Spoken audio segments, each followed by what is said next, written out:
Welcome back to Desert Island Slabs, the hobby podcast where we delve deeper into the collector and the psyche of collecting. I'm James, My Sports Compendium, and every single episode I invite a different guest on to take us on a journey. On a journey not only through their collection, but also a journey through their soul. The way in which I do that is I give them a task.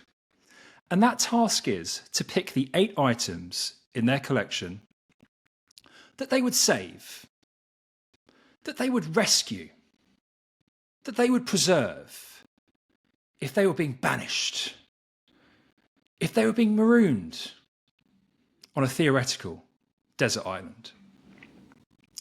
My guest this week, or this episode, is Matt Donovan. Matt is based just outside of Washington, D.C., and he works in marketing for a technology company. He's a very passionate collector of multiple areas within soccer, but with a special focus on pre-modern based collecting, with a lot of crossover, actually, mainly a certain team based in Manchester that I also enjoy. So I'm honoured to have him on, and you may also recognise him from a rookie podcast with a Desert Island Slabs alumnus, Champ Vanderford, called ThePreMoPodcast, which I'm enjoying very much indeed. So Matt, thank you so much for coming on Desert Island Slabs. How are you doing today? I'm doing well. I'm honored to be here. This is the BBC of soccer card talk in the hobby, and I couldn't be more thrilled to chat with you. Yeah, I mean, obviously, Desert Island Slabs is based on Desert Island Discs, actually the longest running podcast, a podcast before there were podcasts going since the 1940s. So, yeah, it's so great to have you on. I'm really excited with the items you've chosen. And obviously, when I asked you, you'd seen a few of the episodes and you're very aware of the kind of things that we speak about and the format of it. But when it came to actually picking your 8, your choice, before you board your boat to Slabs Island, what went through your mind and how did you actually come to your selection? There was definitely a component of rarity. As a collector, I tend to gravitate towards rare items, as we all do, and then affinity for player and set and the visual appeal of the item. But then I also literally thought about being stranded, and I wanted some variety. You know, like I'm a pretty big collector of a few players and could have gone deep there, but I think if I was actually in that situation, I would want to be surrounded by my favorite players. So yeah, that's good. Yeah, exactly. And sometimes variety as well. And that was a component of what Austin spoke about as well, in the sense that this would have to sustain him for a period of time. Right. And so the first item is a player very famous, a legendary player, and also a legendary sticker as well within the hobby and the community. So the first time we're seeing it on Desert Island Slabs, I hasten to add. Is it really? But shall we have yeah, it is. So shall we have a chat? And this is the first time we're discussing this player on Desert Island Slabs, if I think, as well. So I'm shocked, but also honored that we can bring Zizou into the Desert Island Slabs era. So here's the foot 92. This is a PSA 6. And, you know, I guess I can start by talking about the player. So the 98 World Cup was seminal for me. I think that was the first global event that I was really locked in on. You know, 94 in the US, I was a little bit young. I do have vague memories of like Romario and Bebeto and the US match against Colombia, but it's kind of hazy and spotty. The 98 World Cup was really where my love of soccer sort of blossomed. And prior to that tournament, I had watched Premier League. I played soccer. I went to a number of, college, university matches here in the States. And seeing Zidane for the first time was almost like a religious experience. I had never seen the sport look like that. There was an elegance, there was an artistry, there was an absurd amount of skill, and it wasn't flashy for flash's sake. Like, his turns and his controls were to get away from defenders. There was a function to his movement. Just an absolutely beautiful player. I did not think the game could look like that. So I was just enthralled with him, and then France's, run through the tournament in France with the backing of an entire country. So I was just locked in. I mean, I think I watched every match. It was summer break for me. And it was just one of my favorite sporting events of all time. And since then, I've just been a massive, massive Zidane fan, and he seems like an awesome guy, great coach. So yeah, I mean, it's one of my favorite cards in my collection. Yeah, it's an amazing sticker, amazing card, and it looks absolutely fantastic. Before we speak a bit about the card and the sticker, and even a bit more about Zidane himself necessarily, I actually want to examine a little bit about how you got into soccer. Now, I'm not going to go into stereotypes and opinions of Americans and things, but it's not necessarily the most well-trodden path to become a huge soccer fan as an American. So how did that actually happen for you? So a couple of things. I'm glad you asked this, because it is rare. None of my friends cared about it. This was like almost a passion I had on my own growing up. My grandfather is from Ireland, so there was always a little bit of like a connection back to Europe, and he was a soccer fan, which meant my dad and my uncles were as well. The funniest part was the only televised soccer, professional soccer, that we got from Europe was the Premier League, right at the start. And I grew up in New England, so I grew up in Connecticut. And there was a rinky-dink little sports station called Sports Channel that made the decision to show Premier League games. The only thing that I had access to that was showing actual professional soccer, and it was Premier League. And what they would do, they would condense games into the most exciting half hour. Right. So I'm like 7, and I think this sport is out of control. It is just chance after chance, and not that actual Premier League games aren't exciting, but to condense a Premier League game into its most exciting half hour, I mean, you can imagine. So I was just enthralled, and then every weekend, it was really Cantona too. That was like the Cantona era. He felt like the main character of the sport every Sunday morning. And it really became like my personal little soap opera where I was just watching it, every weekend. And I do think there's something about Premier League crowds, and I don't want to make this a diversion, but there's an electricity to Premier League crowds that I do think is fairly rare, and I find incredibly exciting and fun to watch. So I think that kind of grabbed me as a kid, and then I just kind of stuck with it, despite none of my friends even caring, or many of my family members.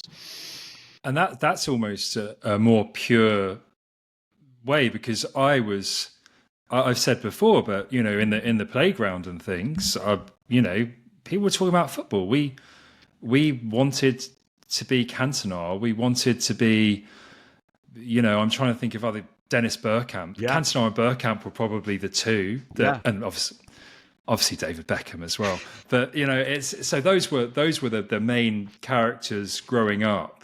And then also I had the indoctrination part from my dad, who was a massive Manchester United fan. So I didn't develop, for want of a better term, I didn't develop the obsession or love organically, because I wasn't left to my own devices. It was almost like not even a choice, and it wasn't even a thing where I would have a choice of whom I supported. Yeah. That wasn't something that I had any jurisdiction in. You were born into this was like, yeah, exactly. That's just what was happening. But then obviously, and I will speak a bit more about, the Premier League maybe with items 3 and 4, but sure. Then you developed your love for Zidane in France, and you also said as well, the other thing was about the community as well, that it allowed you to bond with international students and things, and that was quite an important part for you as well. Yeah, and I think it connects to why I love the soccer community overall. So you're right about the stereotypes about Americans. I think there can be a tendency for us to sort of just care about what happens here. You know, we're a little bit isolated. You know, I think sometimes a lot of us don't kind of venture out and see what's kind of happening in other parts of the world. And, you know, after France 98, you know, a little while after that, I went to university. And on my freshman floor, there was a guy from Greece. There was a guy from Venezuela. There was a guy from China. You know, there was a guy from Holland. And what connected us was talking about soccer. You know, having beers and hanging around the dorm rooms talking about soccer. And France 98 was sort of a springboard to that connection.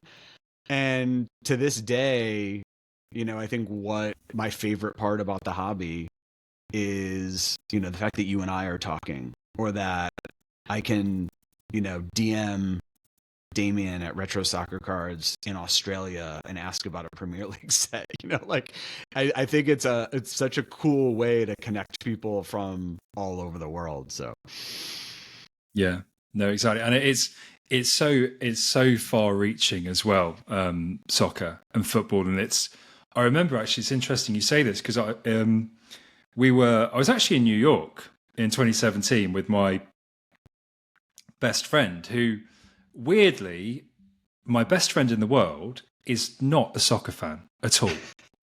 And our bond has been predominantly over music and a band called My Chemical Romance. But we were in a taxi in New York in 2017. And the taxi driver, you get talking, he's Egyptian. So you can imagine who we start speaking about very quickly when I saw Mohamed Salah. And he's like, "Yo, you know Mohamed Salah?" And it's like, "Yeah, of course I know Mohamed Salah." And then you start talking, and then you get out. And obviously, this is a very standard interaction for a football fan. And there are many other times this has happened in my life. But when I got out of the car, he said to me, like, "Oh, I wish I liked football sometimes." So you can just start talking about a player, and you can literally just like start talking. Like I remember, like being in a taxi in Vietnam, and the chap spoke no English, but he literally was just like reeling off. He's like, Alex Ferguson, Eric Cantona, Nicky Butt. Just naming United. Exactly. And he's like, Alex Ferguson, Dennis Bergkamp. And like, you know, but it was like a weird conversation. It was like a great moment in a way.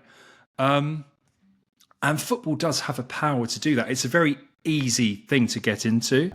And you can obviously go a lot deeper within it. But on a very base level, it's a very easy way to start speaking. And even now, and like I shouldn't gender it, but with little boys, when I'm seeing them, one of the first questions I'll ask is, "What football team do you support?" Totally. And it's one of the first things I'll ask. It's just a very easy thing to get into. It is.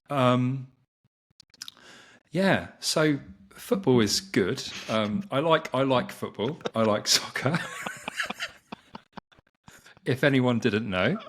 And so the item itself, I almost, because it's difficult, because obviously sometimes you see an item that's so familiar, and then you kind of think, "Oh, we've spoken about this," but we actually haven't spoken about the item yet today. So the item itself, why? Because you really like the sticker, is that correct? I do. I think it's my favorite item, full stop, in the hobby. That obviously has something to do with my Zidane fandom.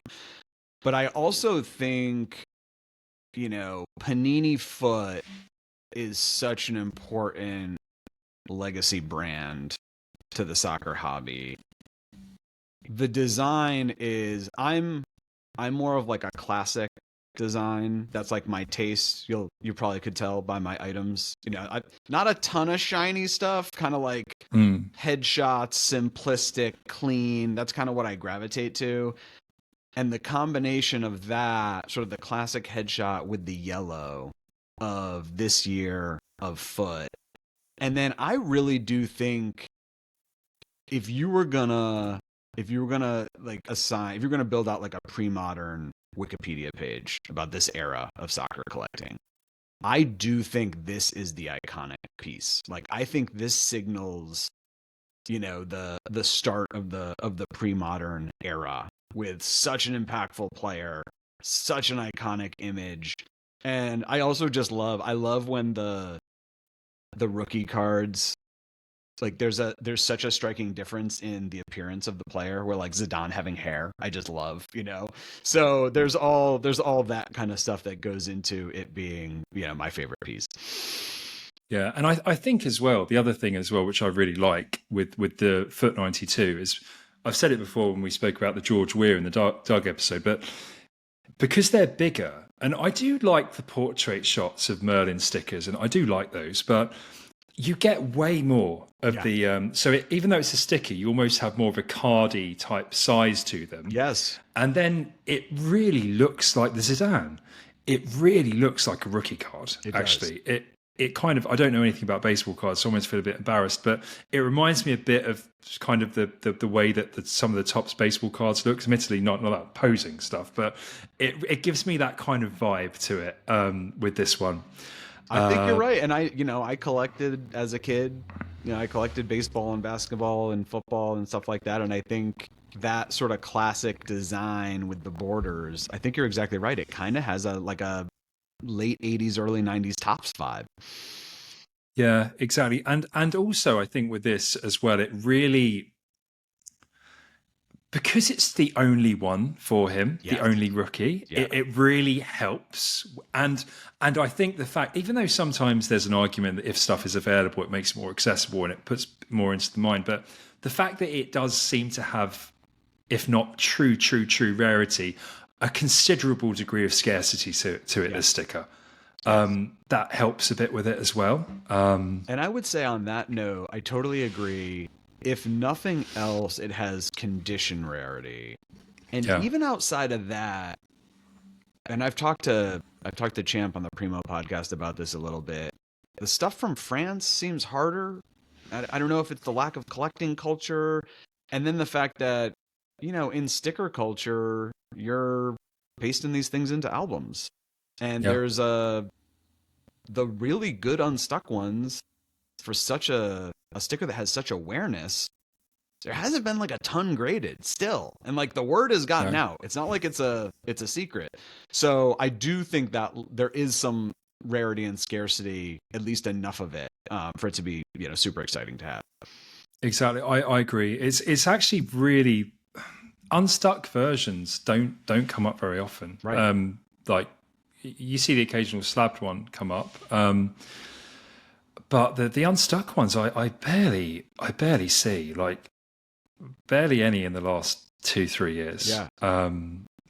And it's very interesting, and I feel that it is a sticker that has, I don't think, I could be completely wrong here, obviously, completely wrong, but I feel that it has kind of like with 7-1 bis in Spain or Mega Cracks, fine that the hobby's not infiltrated the mainstream, but I think enough people have gone looking for that card, and I think agree. enough people have gone looking for this sticker to think that we may well, unless we have some shed load and an airport hanger of Foot 92, I don't think we're going to see a huge number come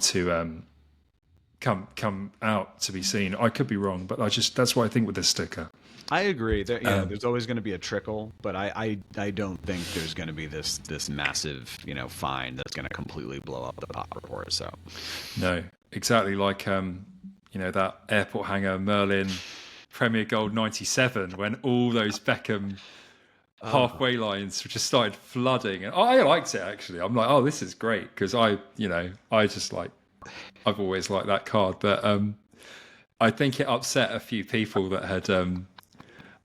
I think the 10s had held okay, but the ones that have spent on 9s and things, and this is, and I think this could be one of the things that it sometimes is a bit tricky with cards, because you don't know the supply of them, and you don't know and things. And actually, ironically, with the next item, we have a very clear number of cards that are issued. So should we have a chat about the next item? It's again another Zizou item. So this is the only double up that I have, and I'm trying to avoid the glare there. But this is the Merlin 99 Ruby, which is numbered out of 100. So this is one of the first parallels in pre-modern. When I first got back into the hobby and started focusing on soccer, I was very much a purist in the sense of I don't care about numbered cards. I don't care about manufactured rarity. The fact that Panini stamped out of 100 on the back shouldn't matter. I want organic, rarity and scarcity. And I still believe a lot of those things. And I think a lot of times the coolest collectibles do have sort of like an organic, scarce story behind them. However, I do think I've started to become interested in this like shifting of eras that happened in soccer, where the first numbered cards or the first parallels that started to appear, I actually started to think those are really cool in terms of almost the evolution of where the hobby was going. So I'm thinking of the Merlin set that I just showed, the Upper Deck Manchester United set that I've talked about in the past. You talked with Damien about some of the early Topps Premier Gold, match worn, and autos that kind of came out. I've started to really think kind of the initial wave of manufactured rarity is like really cool, and they represent sort of a first in the market. So this actually popped up on my slabs, and I had never seen it before. Didn't know it existed, didn't know the set existed, but I was like, man, Zidane in 99 in a Juve kit, and it's numbered out of 100. That's really interesting. And I just pulled the trigger. Pulled the trigger sight unseen, which I don't know that I recommend that, but sometimes you kind of have that feeling where you're like, this seems interesting. This seems worth, maybe taking a chance on. And then I went to the Vintage Soccer Discord, and I was like, probably should have asked before I bought, but bought, then asked. And I was like, does anybody know about this? And it sort of created this firestorm of like, what is that? What did you find? Oh, you're the one that started it. I don't know that I started it, but like there was definitely like tried and true seasoned collectors were like, I have no idea what that is. I can't believe I didn't know about this.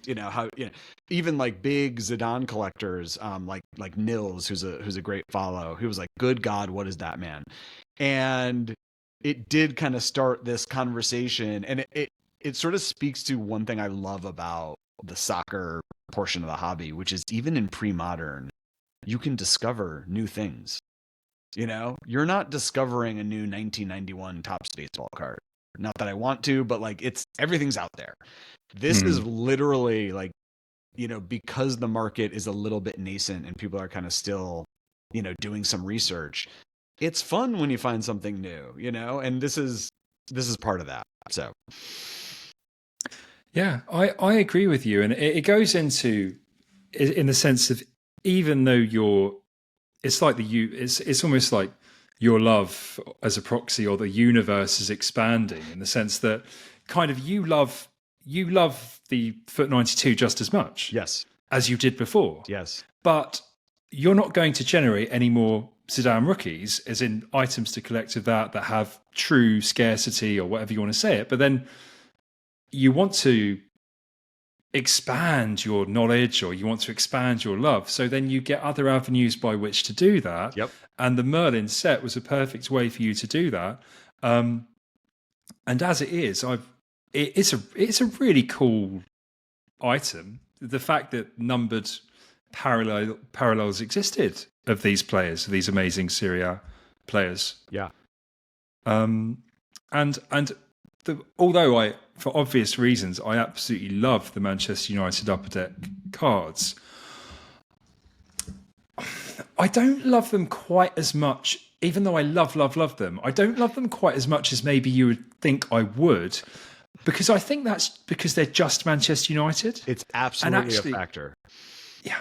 And in a way, obviously I'm a Man United fan, but I like the idea of there being a whole league set. I do too. The Serie A, I really like this because like if there was like Premier League ones, yes, of like if they'd done Merlin Premier Gold 90, as in the one that there's been the huge find of serial numbered, like say like serial numbered Ravanellis of the Middlesbrough season, my goodness, that would just be like, if Ruby parallels existed of that, I would just be like, that's just something which I would covet so highly.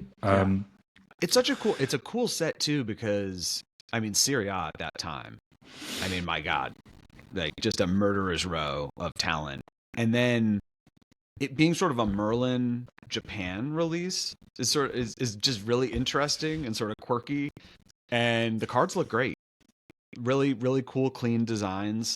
And then, yeah, like you talked about, on the Manchester United set, I feel the exact same way. I actually brought that up with Champ as like a ding on the set, where it's like, there are such super cool aspects of that, but it's kind of like, you know, some of the Messi Barcelona only issues, where it's like, they just feel, it's just a little bit different than a full league licensed set. Something feels a little bit more official about that.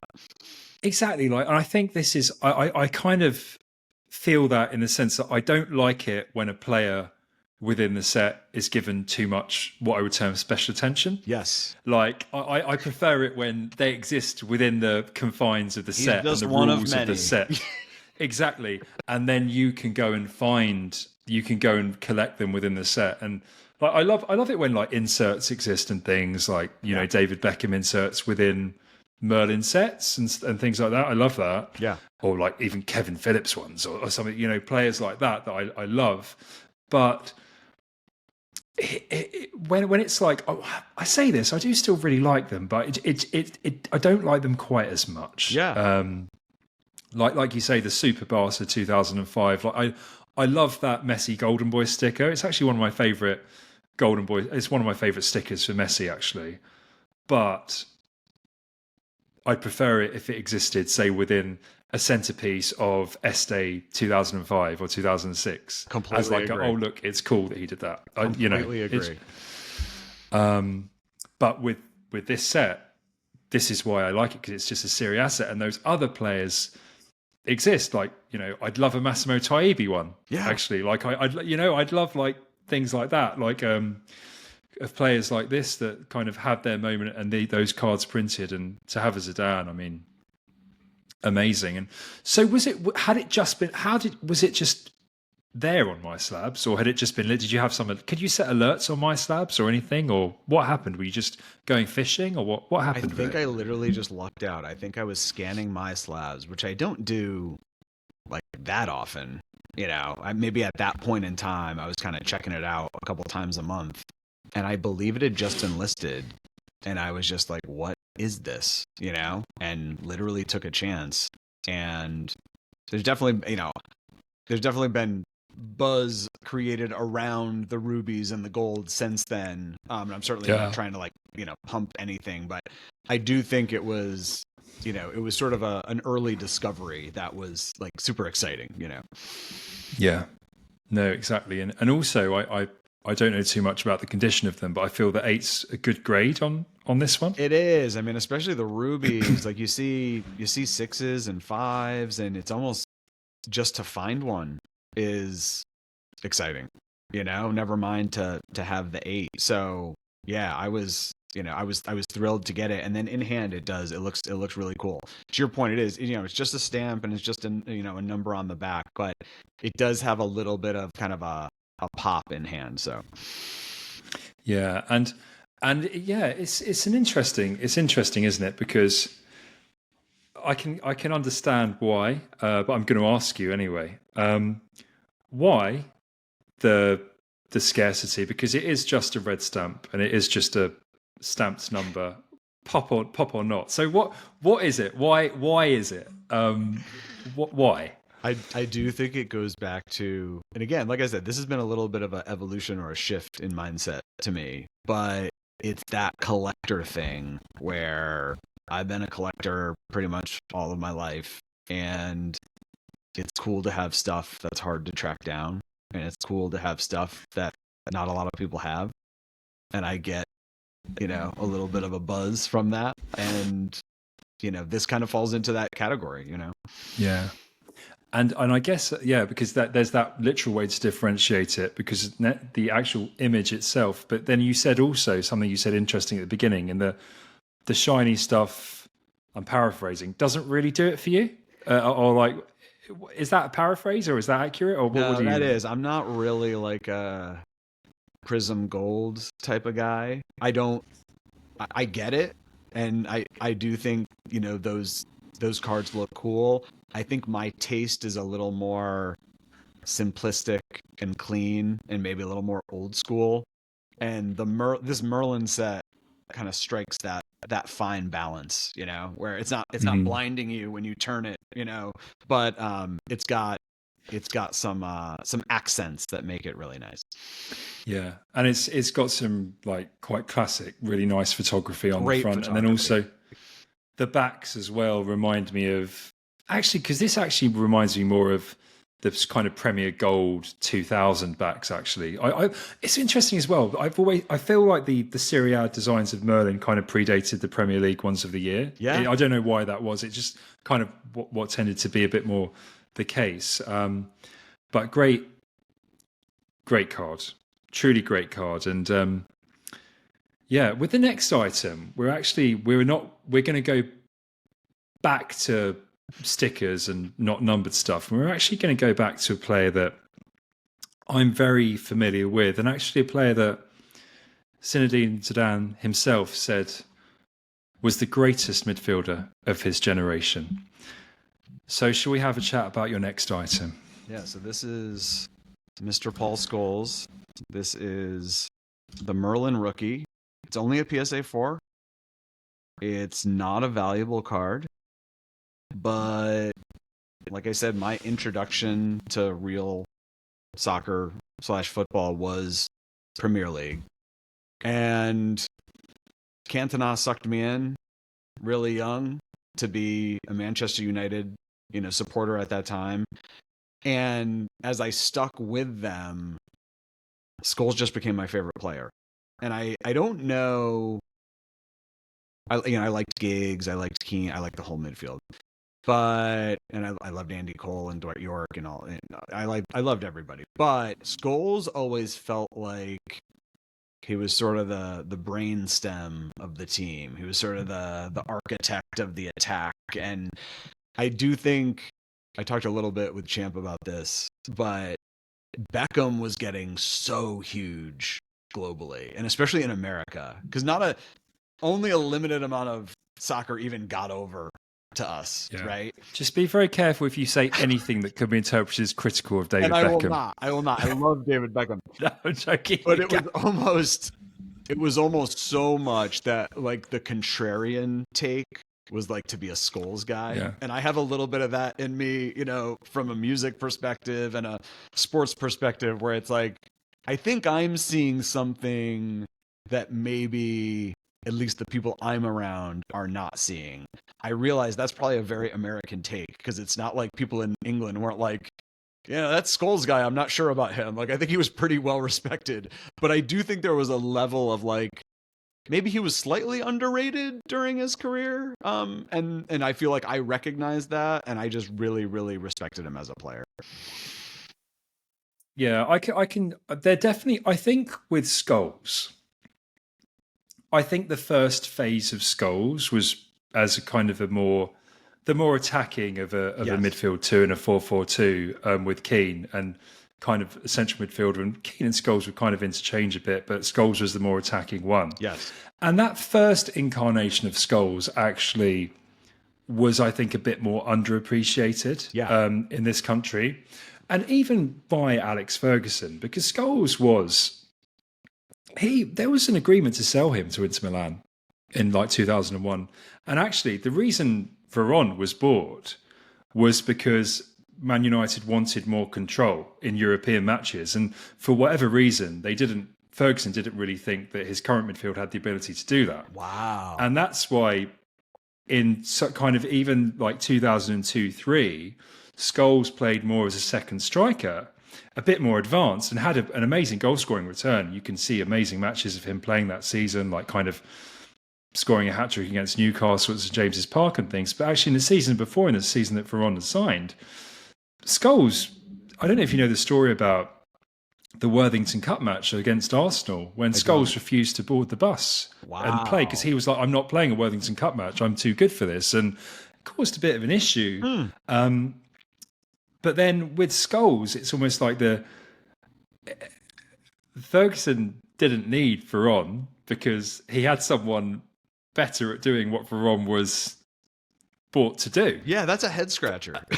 Yeah, but it just was, it was kind of not really there. And then, you know, as Scholes kind of slowed down a bit and there was a big eye problem in like late 2005. Yes.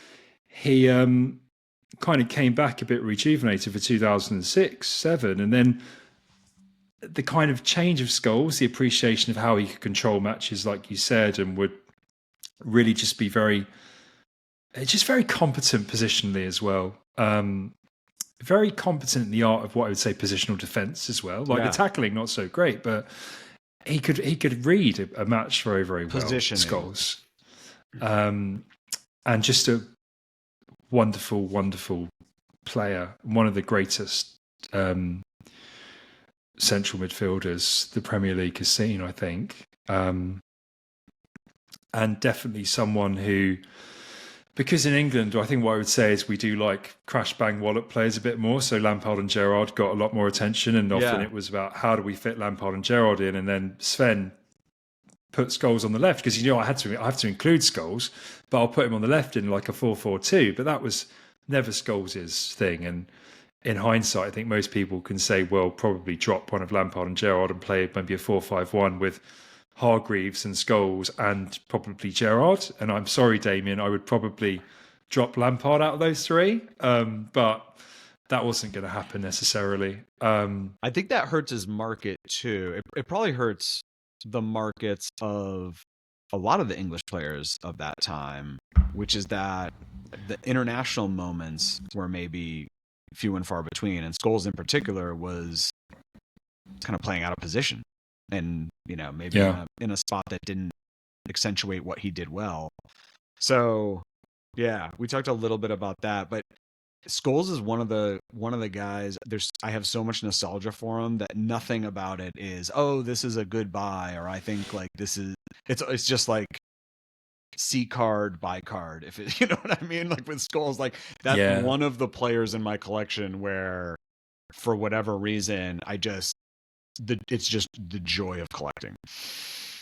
Yeah, it's really nice with Scholes and players because as well, again, this topic work comes up, but what I like is kind of, you know, if you've done the work researching Beckham, then you've got most of the Scholes and Keane items. That's so true.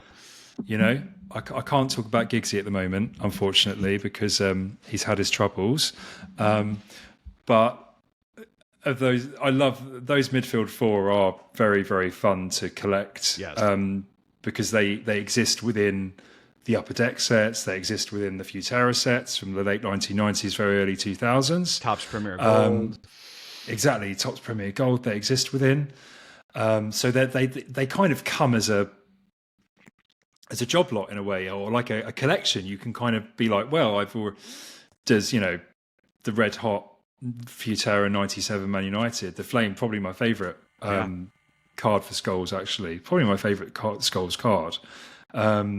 The only thing I would say is they're quite thin, but if they were like more thick as stock, I'd really like them more. But Beckham has one, Keane has one, you know, and it's just, you can get all of them. It's a great era of cards and stickers for those guys. Like, I love every set you just mentioned. So I think that's part of the fun too. And, you know, for whatever reason, you know, maybe it's Scholes' position on like the all-time great list is a little bit further down than maybe a lot of the the most popular players that folks collect, but a lot of the pricing is very reasonable. Like you can get a lot of bang for your buck in that era and those sets of collecting. So, and I think that's the thing. But speaking about prices wise, just a bit, I think sometimes, I mean, I've seen this point made with things. I don't, when you're having a conversation, you don't know if it was related to the hobby or if it was actually just something that happened in my life. But because they kind of have a weird thing where I'm normally thinking about the hobby, but it's kind of like a high price can give things legitimacy. Yeah. And therefore that's why sometimes things like, say, and I'm not pumping Red Hot at all. I'm not pumping the nice icy France 98, but yeah, as you can get them for like £2 or £3 still, right.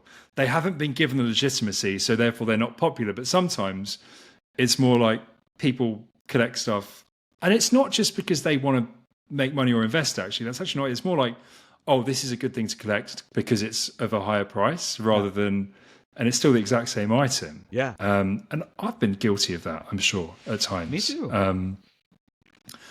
But yeah, like the if anything, I would ask people to have a look at the upper deck, and things are cool, but the Futera Manchester United sets, and especially the inserts and the, I know you don't like your shiny stuff, but I really like some of the shiny stuff and the inserts from those sets. I really, really like them.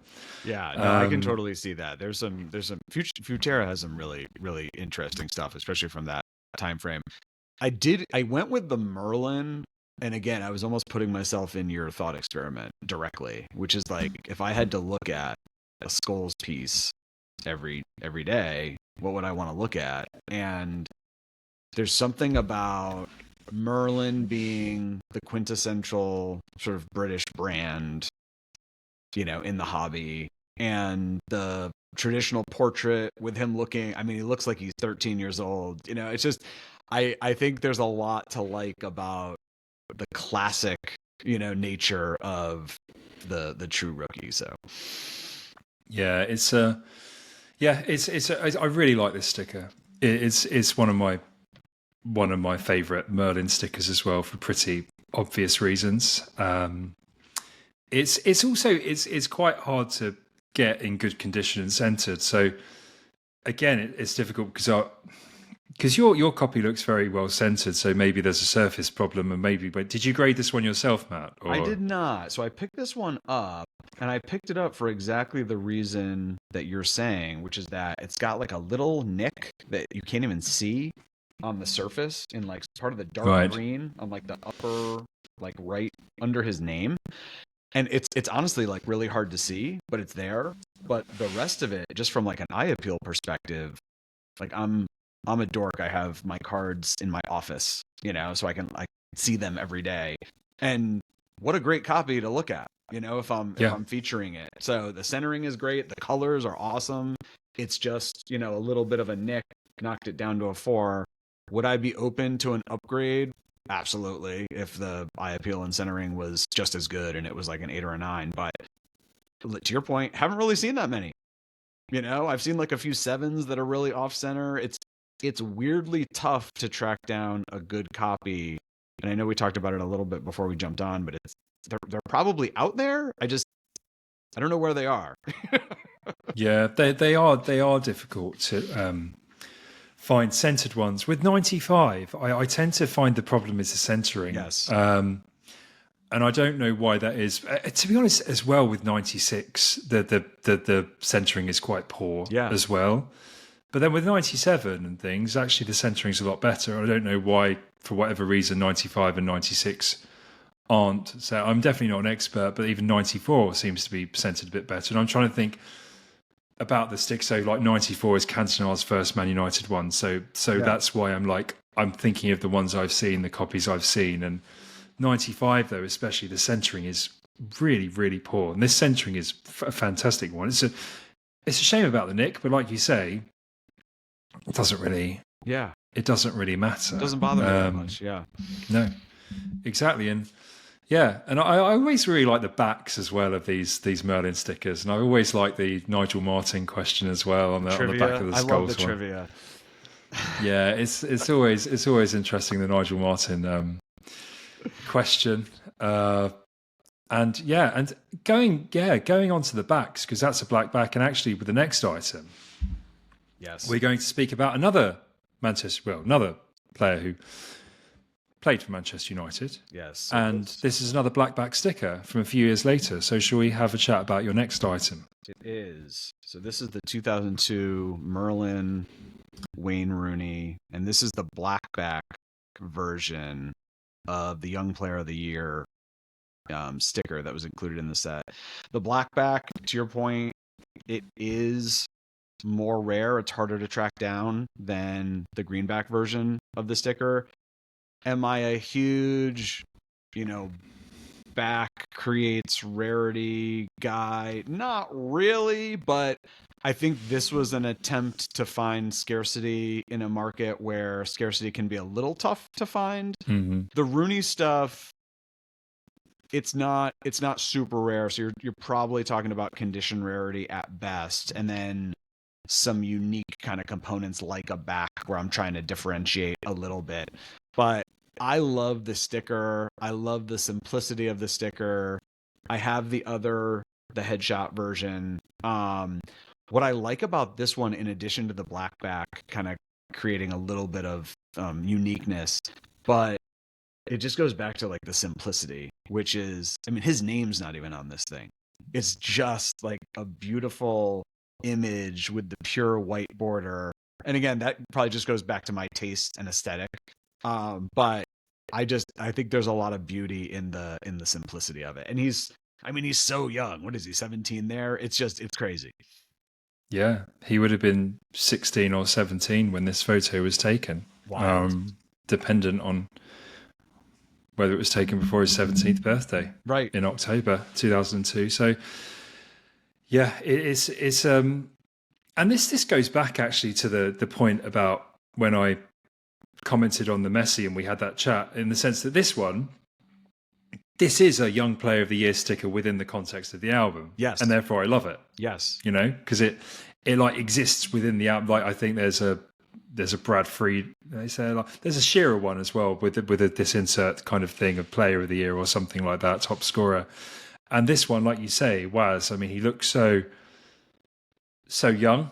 And it's interesting with this image, because even though Rooney spent 13 years at Manchester United, when I think of Rooney, I actually think of this version of Rooney, and also the kind of Euro 2004 version of Rooney in the England shirt with the kind of like button down England shirt and things. That's just what I think of when I think of Wayne Rooney. Do you think that's because he just exploded onto the scene so young? Yeah, that was. He was just a shooting star, and I don't know. He just sort of took England by storm, Yeah. I think Rooney was an absolute phenom. Like I said it with Sully, in the sense that there are, Beckham and Gascoigne kind of were a lot more famous than everyone else in the country, and Rooney was the third of that for me, in the sense that Rooney was just someone, again, that got the media got absolutely obsessed with, and I think that was the age, really, obviously, and how good he was, and how terrifying he was as a 16-year-old, with just, and it's, I guess we can speak a bit about Waz and, his career and things, but that Rooney was genuinely, it was like, it wasn't the second coming of Pele, but this was like, this is going to be like a really, really special player when he came through, because part of his game was this kind of bulldozing dribbling runs, which kind of,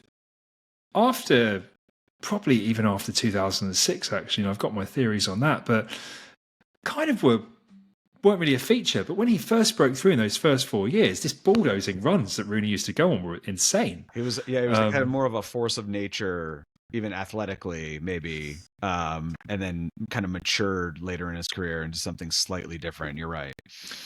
Yeah, and I remember, the goal against Arsenal, obviously, when he broke through, was an amazing goal, and just, I remember like Rooney just in obviously Euro 2004, but the match I really remember Rooney really, really well as a young Rooney was kind of like April 2003 and Turkey at home. And this was a Turkey that were a really good Turkey team in the Euro 2004 qualifiers. Sure. They just finished third in the World Cup, I think, the year before. Right.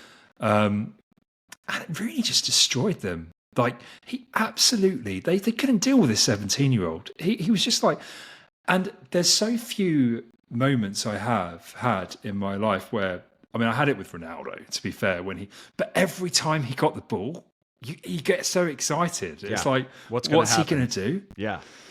Yeah. There's also like a little bit of a disconnect. And again, I don't know if this is like an incorrect view from like what got over to me in the US, right? But I think there was like, he sort of looked different than maybe his game was. Like the perception over here was was kind of like a little bit of like a brute and a bulldog. And he was a fierce tackler, fierce competitor. But there were also so many beautiful parts of his game. Like he was a great passer. He had great vision.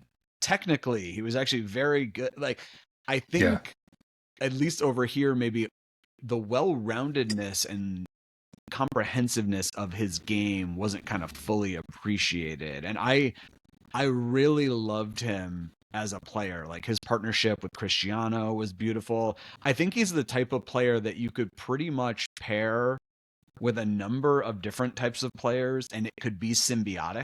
Whereas I don't know that you can say that about a lot of players. And it's a really interesting point, and one I completely agree with.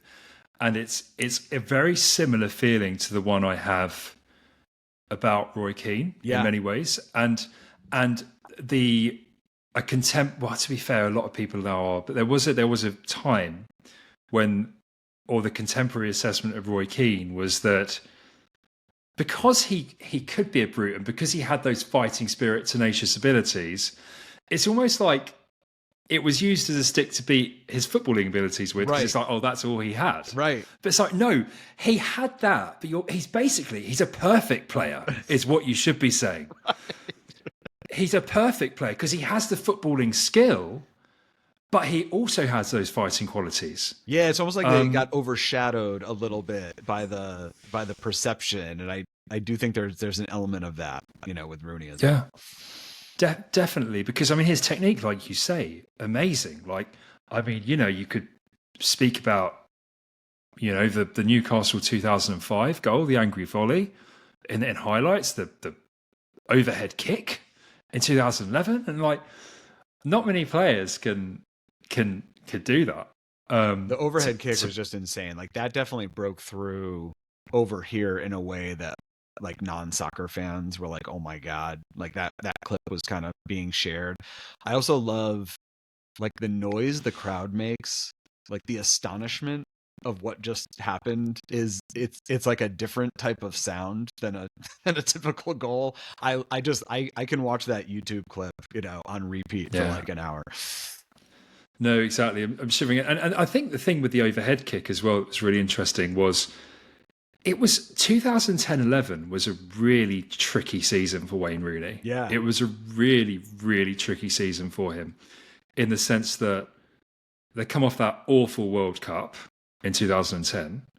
And then he had this weird ankle injury where was he injured, was he not injured? And then in the October, obviously there's this thing that he's going to leave. And then even after he agreed to stay, he was rubbish. He was rubbish that season. And Manchester United was sustained by Dimitar Berbatov and Javier Hernandez.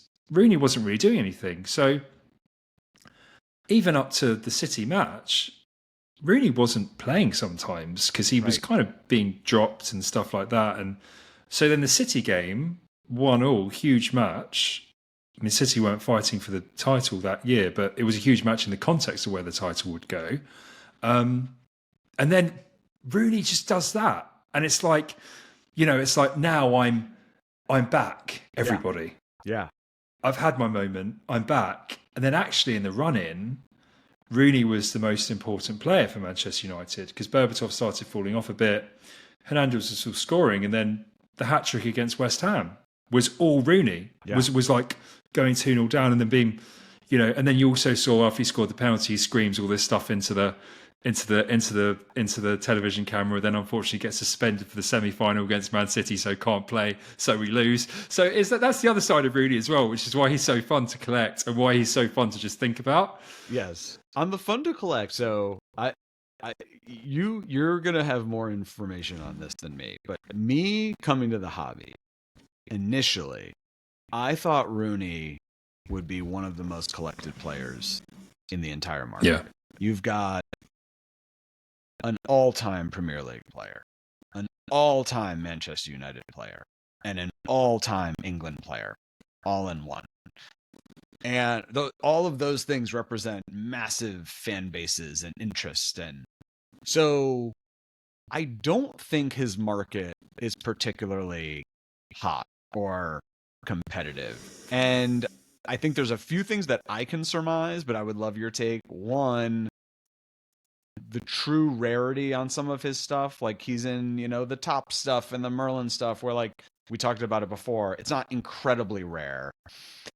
And then I guess two, maybe the underrated nature of it. I mean, I heard Paul Scholes and Nicky Butt talking about Rooney as if he should be, in the conversation for top 10 players of all time, full stop. So there's I don't know if there's a little bit of a disconnect, but what are your thoughts on his market? I think there are two ways to answer that question. Or there are three ways in which I would approach that question. The first is on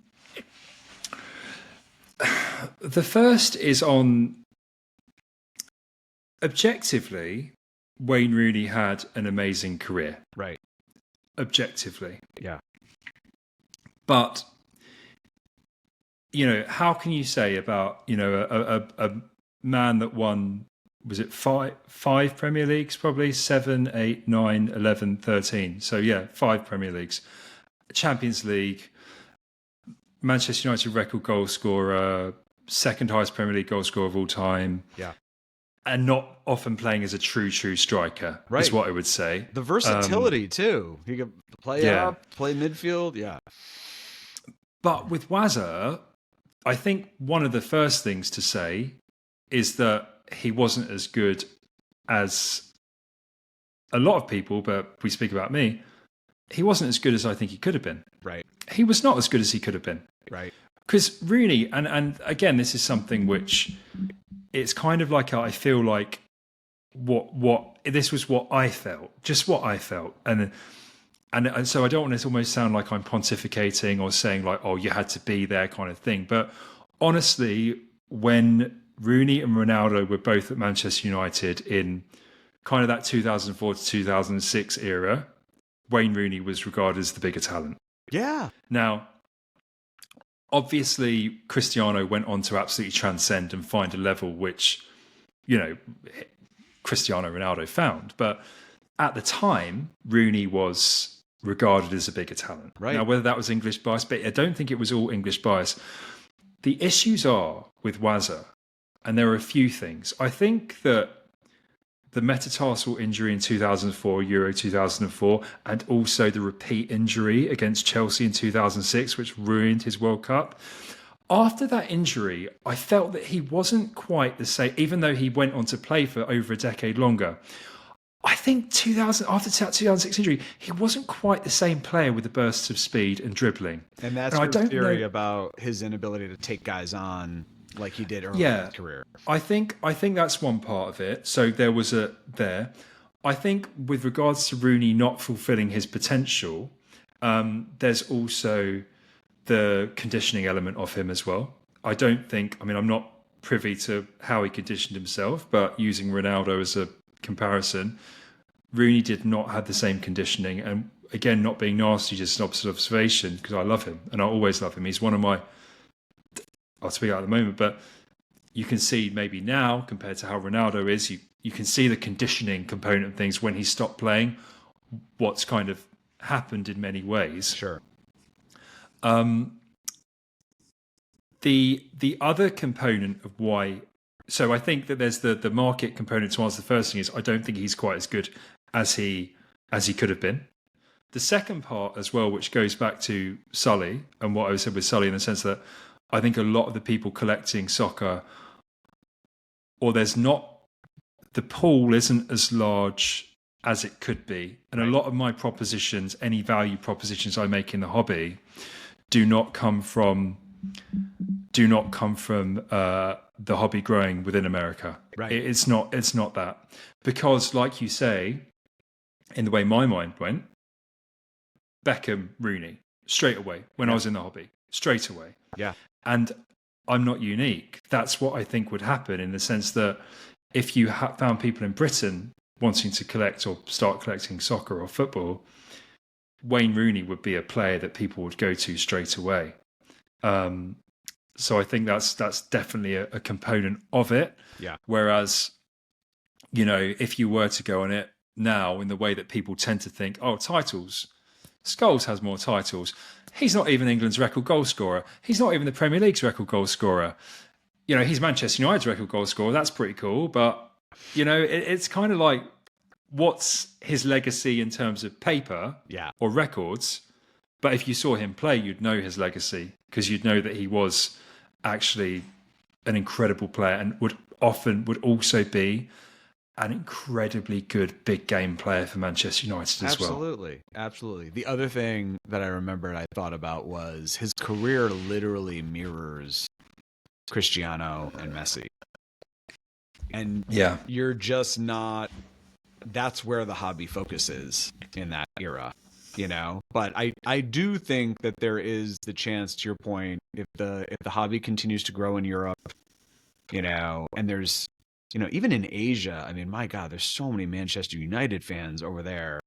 I have a hard time believing that Rooney isn't somebody that, you know, is going to pick up steam in the hobby. So exactly, I agree. And also the other thing with Rooney as well is he's actually quite a perfect player to collect, because he has the early stuff, the Merlin stuff. He doesn't have any like numbered early stuff from Merlin, but he kind of goes through all the England sets. And then even because his career, the tail end of his career, you get the last years of Manchester United, the Premier Gold, like 2013 to 2015. Yep. You get Panini Select. You get the Select 15. I love the Select 15 Rooney card. Yep.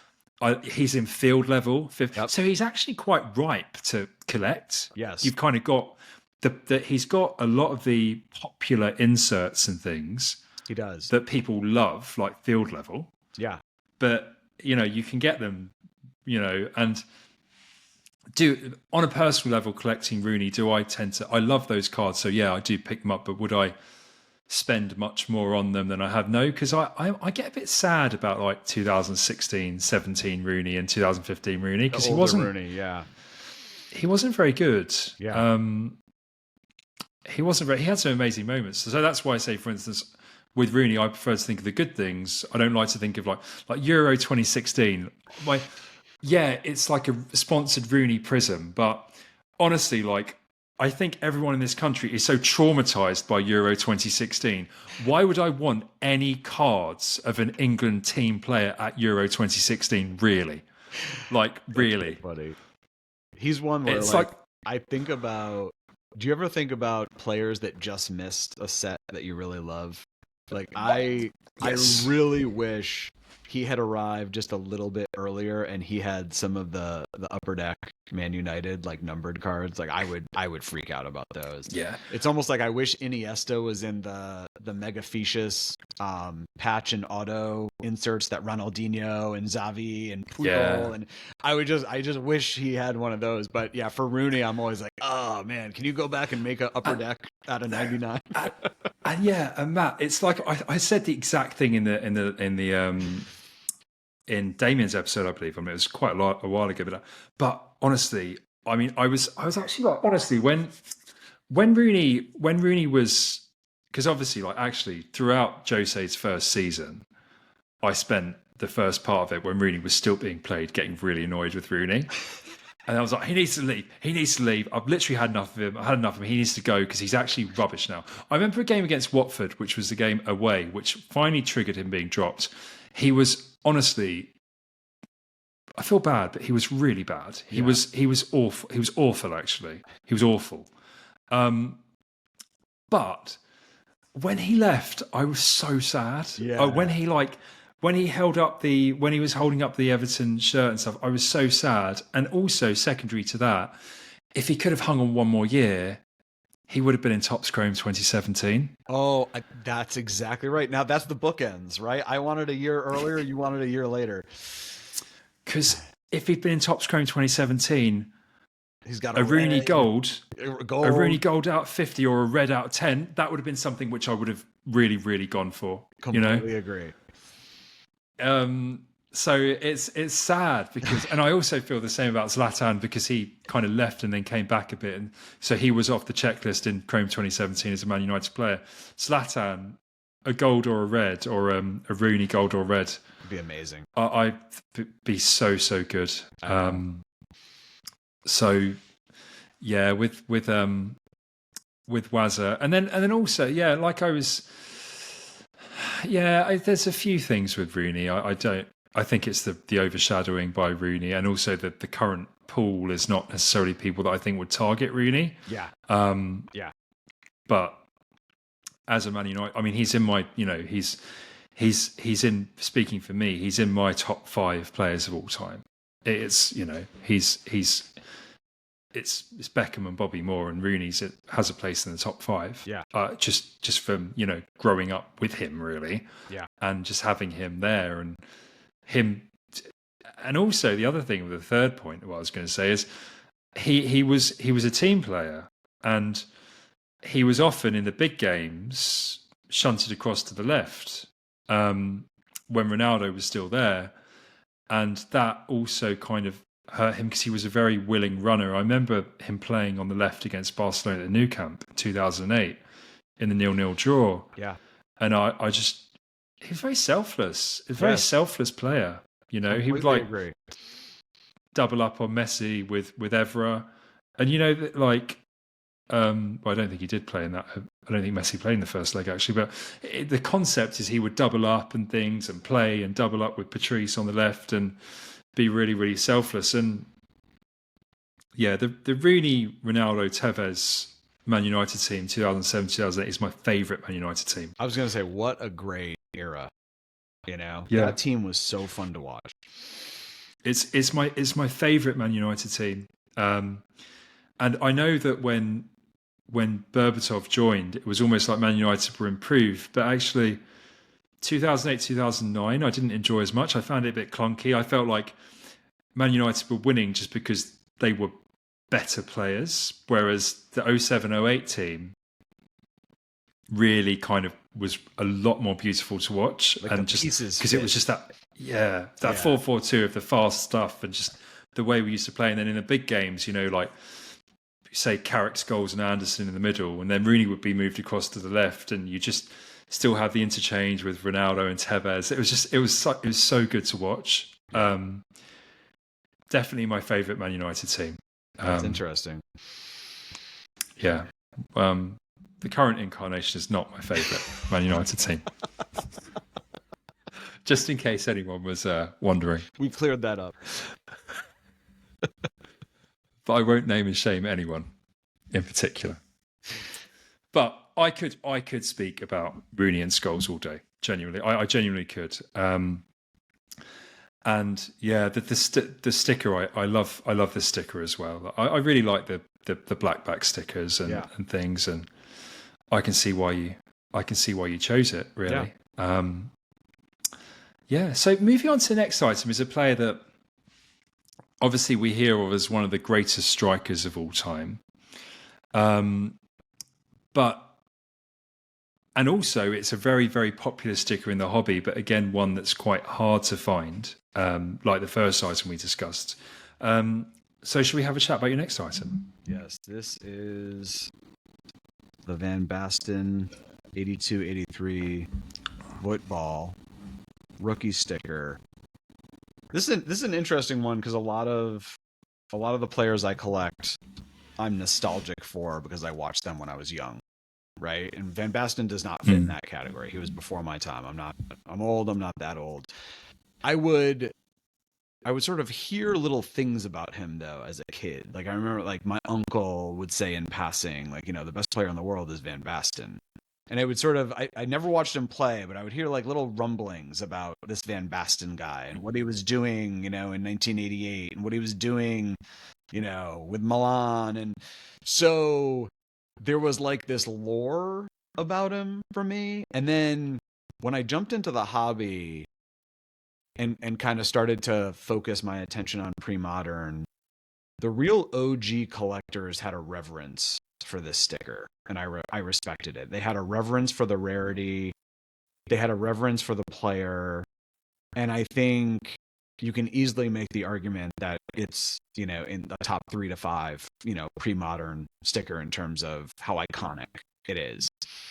I love Voetbal. I love from Van Basten to Gullit to Seedorf to Davids to Bergkamp. I love the simplicity. I love that it's released in a small country and the print run isn't huge.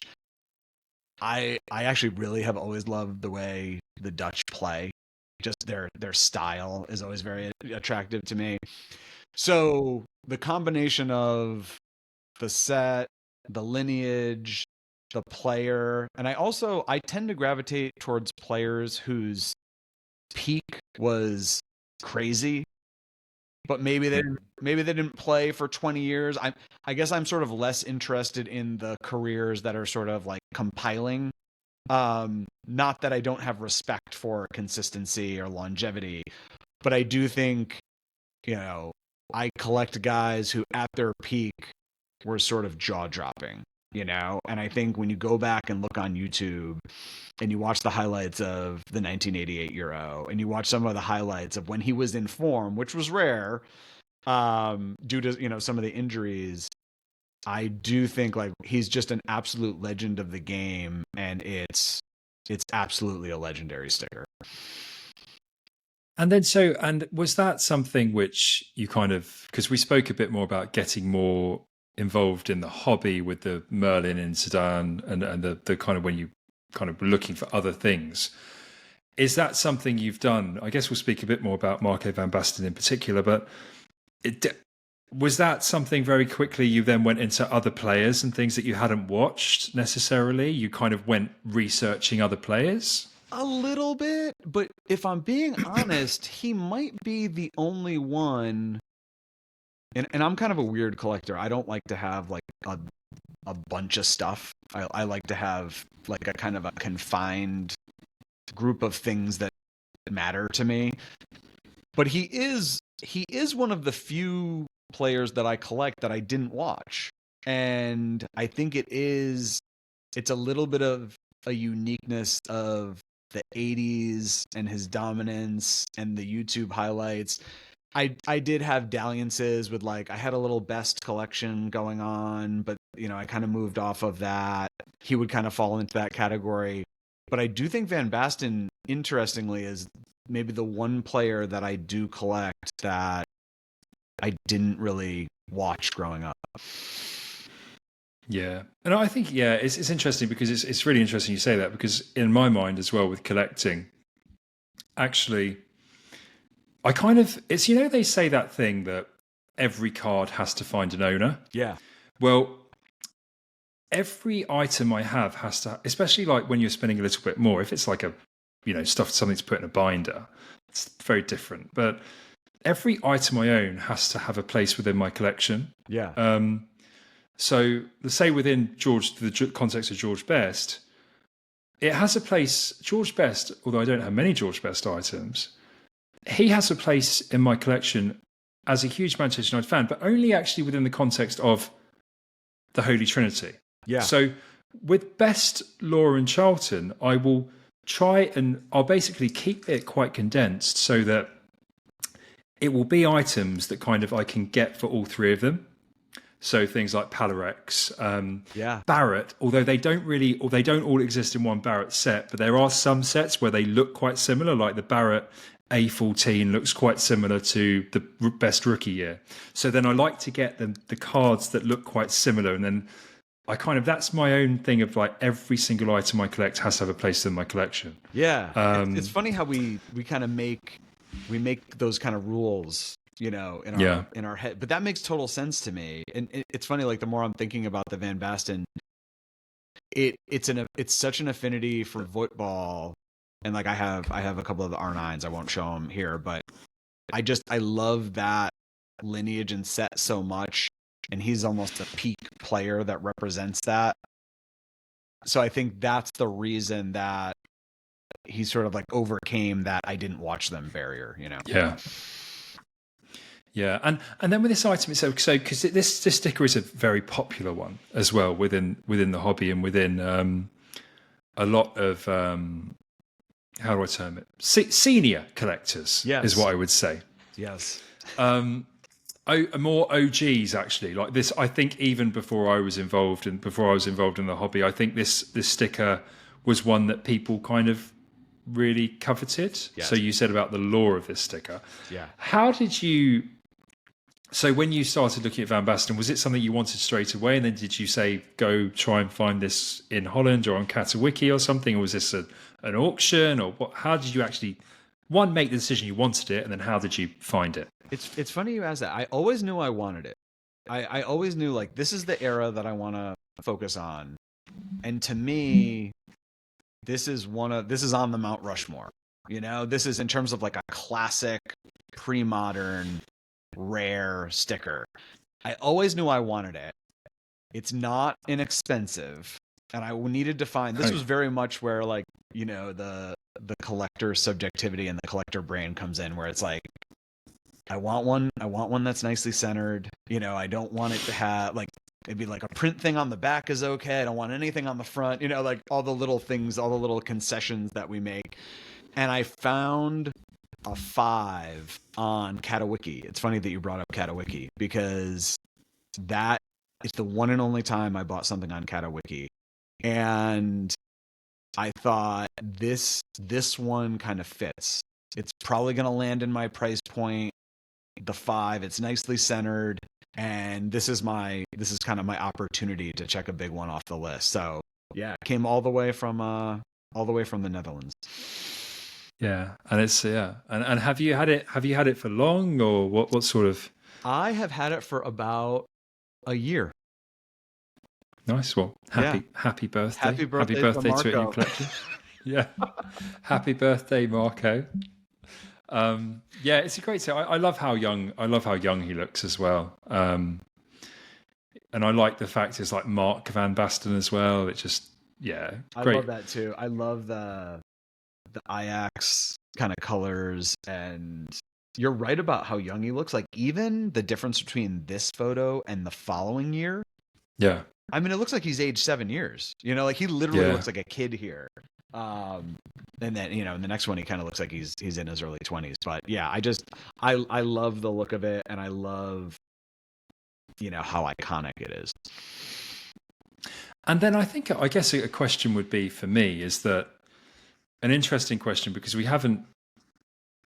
these are obviously stickers that are reasonably rare, but are spoken about a huge amount in the way that the Zidane Foot 92 and the Van Basten Voetbal 83. What other stickers, and I'll keep the question on stickers. Yeah. What other stickers do you kind of hold in that esteem, would you say? That's a great question. To me, the when you think about kind of like iconic, I don't think you get into oddball, niche. Like, no. Iconic means something different than, maybe some other stuff that you would collect. The cards that came to mind, and again, I focus on pre-modern. So the cards that came to mind are Maradona 1979 Panini, which probably if I was choosing an investment piece for Maradona, that wouldn't be it. But I think when you talk about iconic, I think that's up there. I think the R9 Voetbal headshot. Yeah. That's that's an iconic image with the smile and so those are some of the top ones that come to mind, and maybe that rounds out kind of like my pre-modern iconic Mount Rushmore. I'm probably not thinking of others. I mean, obviously 71 bis and the CR7 fit in there, but to me, I almost put that in a slightly different generation. I do as well. I exactly. I do as well. Like Yeah. even when I was asking that question, I actually had Football 95 Ronaldo in my head, which I don't own, but that's the, when you kind of like, you add an image to everything you speak about in your brain, you're adding an image to it. Yes. Often. And Football 95 was what I was thinking of actually when I asked that question. I would probably include Ronaldinho in that as well. Yeah. I'm trying to think what else I kind of, and also I know, and again, someone might laugh at me, and I know this. I'd actually, for me, maybe I'd include Beckham, Merlin 96 in there. Yeah, I was going there. The Brill Cream and stuff. I would put that one in there. But again, that one's almost hurt by how ubiquitous it is. Yes. So I think it's so easily accessible for someone. It's funny you say that though, because like it is ubiquitous, but it is iconic. That image is iconic. Yeah. That is something that like people outside the hobby would recognize, so. Yeah, exactly. And that, if the whole, I'm trying to think of like how to phrase it. If the whole domain of the hobby was within just Premier League soccer, as in say like the whole baseball card hobby, and the only football that existed was Premier League and everything, I think that would be the Mickey Mantle. Yeah. I think it would be. That's just what I would think. I don't think that's wrong. I think it would be. Because that to me is just it's like a very iconic, like Merlin stickers, which was a huge part of our things here growing up. Yeah. And the most famous. Yeah. One of the most famous Premier League players. I categorize Ronaldo differently. I don't think of Ronaldo as a Premier League player in a weird way. He's obviously, he's like kind of transcended. So I don't, as a Manchester United fan, it probably sounds weird to say, but I really don't think of him as a Premier League player. Yeah. That's what I think. Beckham Merlin 96 I quite like as well. And the other one that could be part of the conversation, it's right over my shoulder, is the Henry foot, the red. Yeah, actually, the Henry foot 97 again is actually something which I would include in that as well. Yeah, that would be a part of the convo. Yeah, really, really good, really nice sticker. Yep. And one that does fit in with my collecting thing, even though I don't have one, but that is one that I kind of would like to get.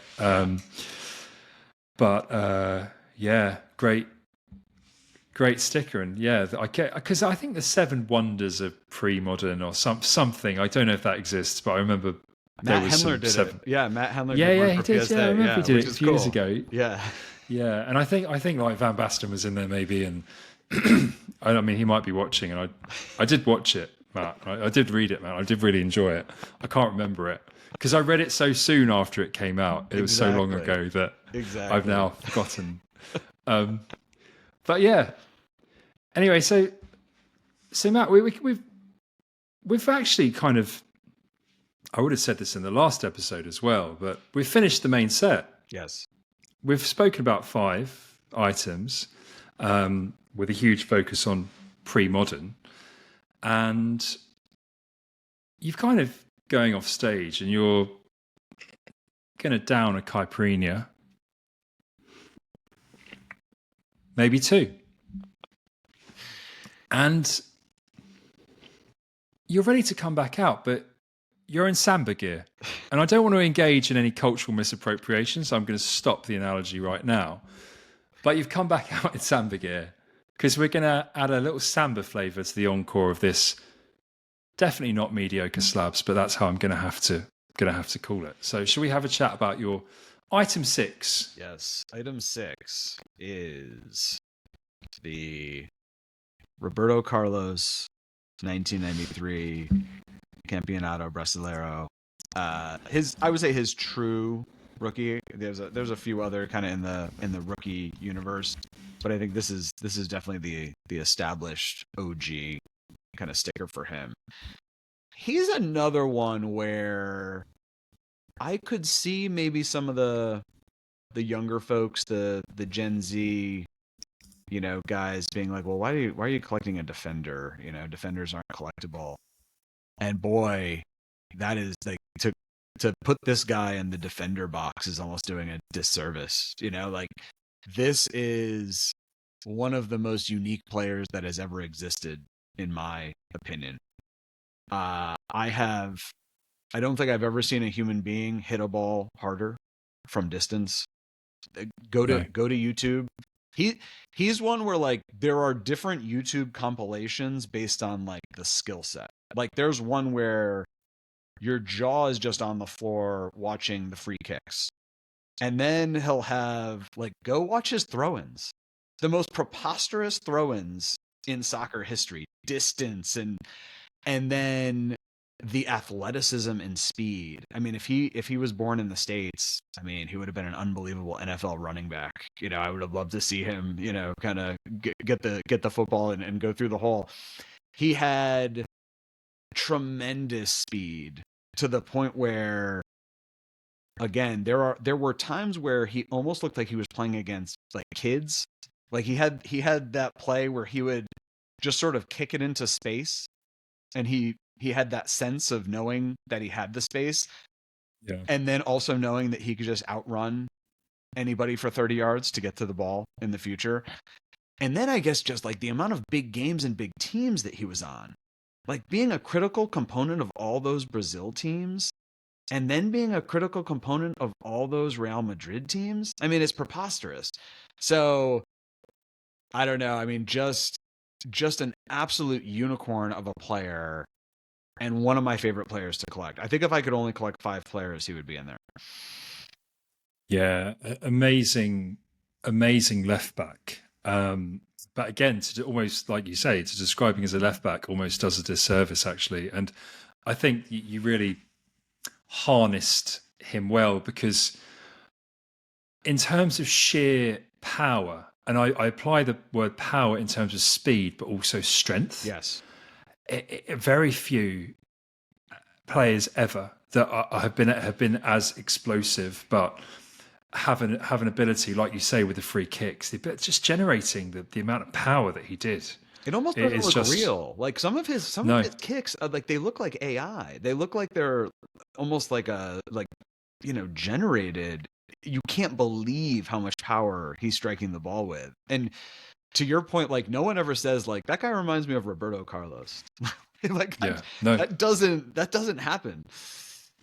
Exactly. Like there are so few players that because Roberto Carlos now it's interesting. Roberto Carlos now, because it's almost like now in a world where 3-5-2 is more common with wing backs, I almost feel that he would be more appreciated now, even though he is regarded as one of the greatest, if not the greatest left back of all time, because I think he would be an absolute beast now. I think the game, to your point, has almost come around to where he was. That's a great point. Exactly. Whether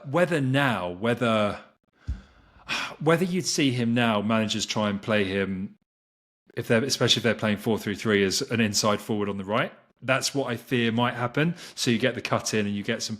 I don't know, but as a left wing back, I mean, Patrick Dorgu looks semi promising, but I think Roberto Carlos would get in the team over Patrick Dorgu at Manchester United. Put it that way, because he was just, the running, like you say as well, just a very powerful player, and just some great moments like the free kick in the France friendly that everybody's obsessed with, the bend. I mean, that's almost like from a physics perspective has been studied about like how it happened. And then I just have like images of, there was a play that I'm sure at Real Madrid where Beckham takes a corner and he lofts this beautiful ball to the top of the box, and Roberto Carlos takes it out of the air in a volley and absolutely like destroys it into the top corner. And it's just like Oh my goodness, that is like that's a different level. Yeah, he absolutely leathered the ball, and I was like that with Roberto. It's interesting with Roberto Carlos because I kind of have these weird things in my mind. Like, obviously, I don't know how much it translates across to the States, but people were really obsessed with his thighs in this country. I could see that. Like his tree trunk thighs got loads of attention.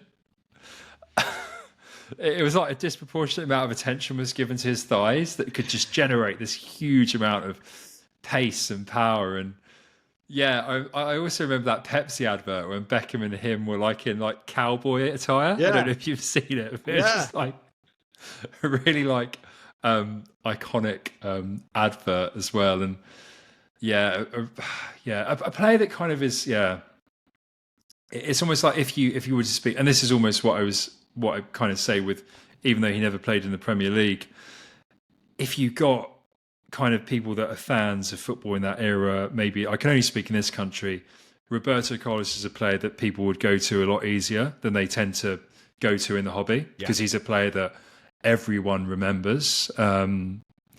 Just for the almost like it does him a disservice to meme him in a way, or just reduce him to the thunder thighs, the free kicks, the explosive, like you say, hitting the ball in front of him and then running and past people. But that's what people remember. But then that's a nice hook on which people then could remember him and then collect him. And a decorated player, like a pure, like a critical cog in some of the best international and best Real Madrid teams of all time. And then I found it I don't know, kind of like his relationship with Beckham when Beckham went to Madrid was kind of heartwarming. Like, I watched that documentary, but like how we kind of took Beckham under his wing and made him feel comfortable kind of when he first arrived. I didn't know a lot of the backstory about that, but I thought that was really cool.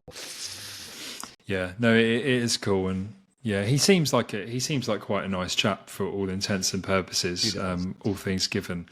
And the item itself, so I'm actually not that familiar with Brazilian items and issues.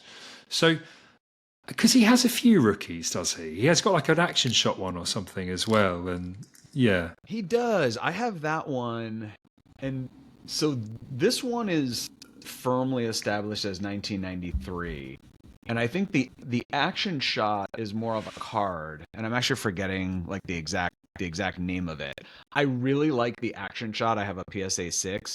It is labeled, I believe, kind of a year after, so it's like in like the rookie constellation. But this one, I believe Rivaldo also has his true rookie in the 93 set. And it's just so classic, and it kind of feels Brazilian. It feels right that, the first piece is, him in, when he's still at Brazil playing in the Brazilian league. So I think there's a lot of it feels like the right kind of sticker for it to be his first. Yeah. And you've got the green and yellow borders, like you say. Does the whole set have green and yellow borders, or is that what? Yeah, it does. Yep. It works amazingly with the Palmeiras jersey. Yeah, and him looking so young with kind of like more hair than he traditionally had, and it's just it's kind of it captures that moment in time. And then because the grade seems very good as well for this item. Is it a very highly graded one, or? I would say it's like a lot of Brazilian stuff where it feels rare-ish, and then you just don't know what's going to come. You never know what the awareness is for stuff like this. Brazil is a really big country. I know a lot of people smarter than me have pontificated that there's probably more out there, and if awareness grows, maybe there's a little bit of a surge. I felt like, I believe I had a 6 at one point, and then I saw this 8 pop up on Fanatics, and the centering was just so great, and the colors just popped, that I said, okay, I'm gonna pull the trigger and upgrade. So I think it's probably in the top 25-30% of what's been graded. And is that something you're intentional about with your collecting, in the sense that, are you kind of looking for upgrades actively, in the sense that, is it kind of something you specifically want to do when you've had this item and if say a 9 came up theoretically, would you be interested in it at a price point?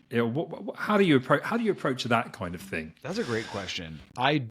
I wish I could say no, but that would be a lie. I think the competitive part of me does, for stickers that I really care about or cards that I really care about, I do want to have an upper echelon version of it. Now, at the same time, there have been times in pre-modern where I thought something was rare and I bought maybe a mid-grade, and then more come out and it's highly, they're grading well, and I'm sort of chasing it. And I think there's a point where I kind of lose interest if I'm chasing it too much, where, I hate to say it, but like the Iniesta action shot in the Estrellas, like that one, I had a 5 and then I had a 6 and now I have a 9 and now there's all these 10s coming out and I'm just kind of like, I think I'm done. I'm kind of over it. Yeah. It's the condition wise, it's not. I've said it before, and there's no right and wrong. So everything I say, there's no right and wrong. But it's not something that.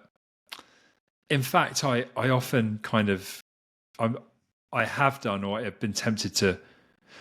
Not 10s though. 10s I kind of do as a value kind of investment thing sometimes. So 10s I feel a little bit differently about. Yeah. But 9s and stuff, I've sometimes sold 9s if I thought a price is good for a 9. Yeah. And then sometimes even just got a beaten up raw and then just put it in a binder. That's kind of how I have approached a lot of things. 10s I've sometimes felt a bit different about. Because I can target the people like you eventually with the 10s. It's funny too, because like it's such a nuance, but it's like, and I kind of don't care about 10s, which is funny because a lot of the stuff that I collect at least has like, hopefully like some condition rarity, but yeah, I'm more like, okay, if I'm a big R9 guy and I love Voetbal, I want to have a really strong representative copy. And that doesn't mean it has to be a 10. I mean, my God. But it's like, I want it to be like upper echelon, which is, it is a strange thing. And I totally get your perspective too. And it's a really, really interesting point as well. And I think this kind of speaks to maybe an insecurity from myself where sometimes things have happened, and I was so tempted to do it earlier, but this is where I bring up Mario Balotelli in the Desert Island Slabs There episode. has to be one in every episode, so there has to be one. Where it was like that, honestly, when that 2014 Gold Power Prism 2014 came up 3 years ago, I was not looking for a Mario Balotelli Gold Power or Gold Prism. I had not been doing it. But in my mind, and this is probably a bit insecure, I was like, how can I call myself a lover of Mario Balotelli? And how can I call myself someone that enjoys collecting Mario Balotelli, admittedly more binder style collections or tickets? Yeah. How can I not go for this item when it comes up? Right. And it's so weird, but that's how I kind of felt with myself. And I've done it with some Premier League tickets as well. When it's like, how can I call myself a Premier League collector and not want this ticket? And maybe I probably need to work on that. But I might have to work on it too. It's something which happens. It does. It's something which happens where it's like, this is like almost a part of my core collecting tenet. This is in my doctrine. And therefore, I feel like almost like there's not an artistic command, but like a command there that's kind of like, I have to have this. I have to want it, or at least make some kind of effort for it. What's funny about what you're saying is that it's almost like it's an external force or like an external like person on our shoulder that's saying like, if I collect this, I should. It's kind of like that I should thing. Whereas to your point, maybe it should be more intrinsically driven. Like, do I want that? Do I value that? So it is kind of interesting. Because that's the weird thing as well, in the sense that with that 2014 Prism, it was, I had a silver Prism. I had I don't think I had the blue at that point, actually. But I was kind of, I've got the base, I've got the silver, I've got all the inserts in blue. I was looking for a blue. But even then, I was like, I just feel like if it was, say, like a purple PSA 10, I probably wouldn't have been so bothered. But the fact that it was a gold power, and I'm like, how many times are we going to see, like, and also a player like Balotelli, who kind of straddles the hobby a tiny bit, but not so much. Right. The hobby, but the kind of advent of hobby release products. Yes. He hasn't got much stuff, which is actually great because it makes him quite easy to collect in some ways. But how many gold powers am I going to see for Mario Balotelli come up? And, so I kind of, I don't want to, you would know better than me, but I can't imagine the competition for Balotelli stuff is incredibly fierce. And you're one of the leaders of the charge. It's almost like if that belongs in any collection, yours is right up there, right? Exactly. And I think the premium came because I come from it being a gold power in Prism 2014. Yes.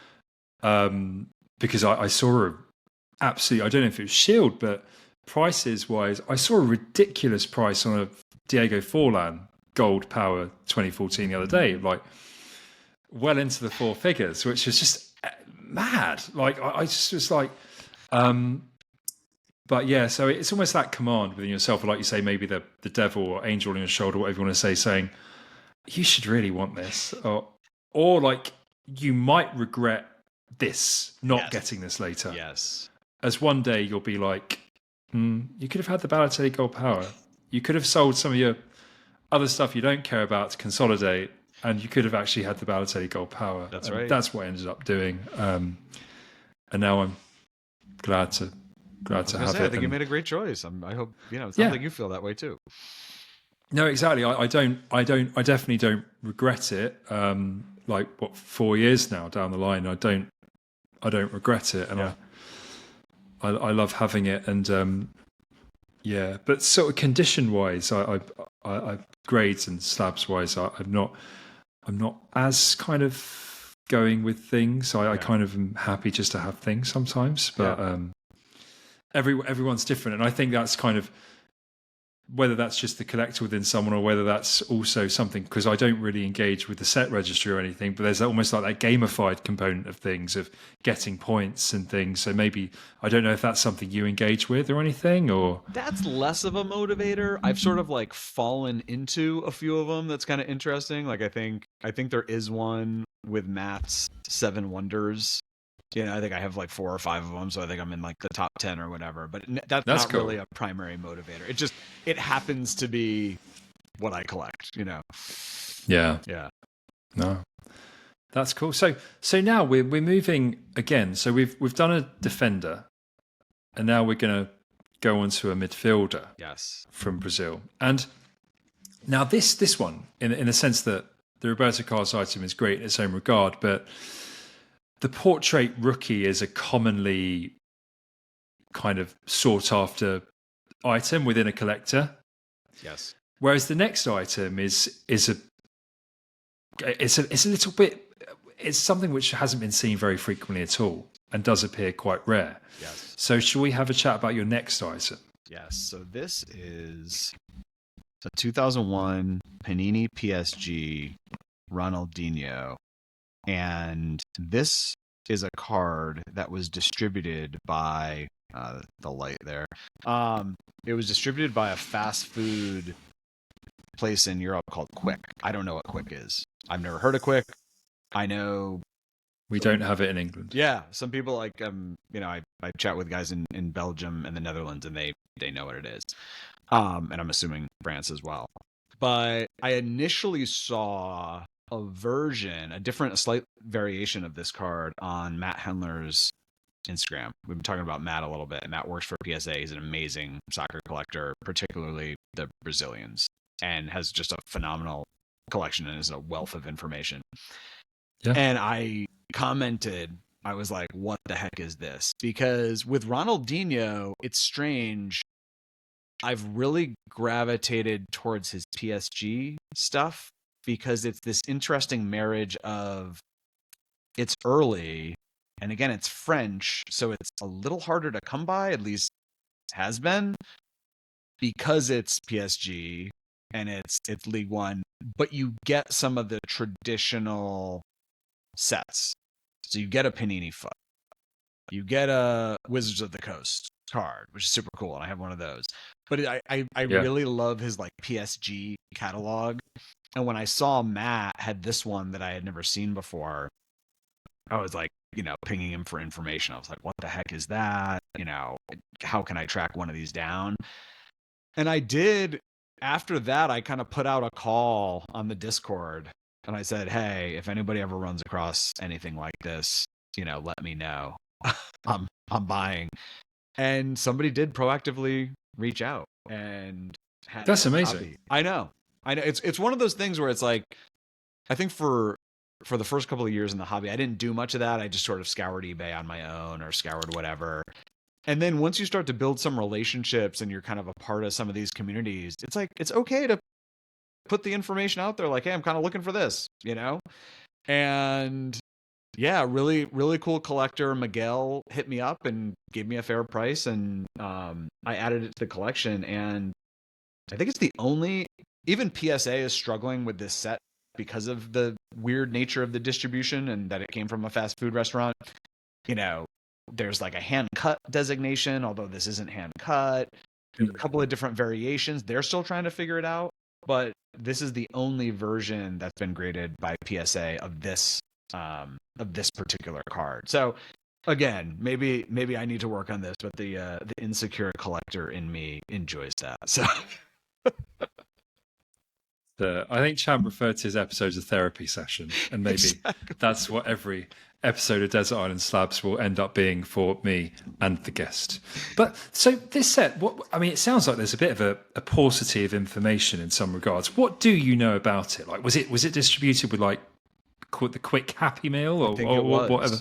I think it was, and there is like it's a little bit of a mystery, which again is why I love this so much more than maybe some of the traditional American sports that are so collected, which is like the discoveries and the intrigue and the what is this? Was it lack of information, research? So I honestly don't know a ton more than what I've shared, but I do know that this is really hard to track down. Yeah, and you made an interesting point as well about because obviously sometimes we go wherever the conversation takes us, and we sometimes speak about community aspects and things, and it is something which I've had an issue with as well, especially with tickets, in the sense of not in like I'm.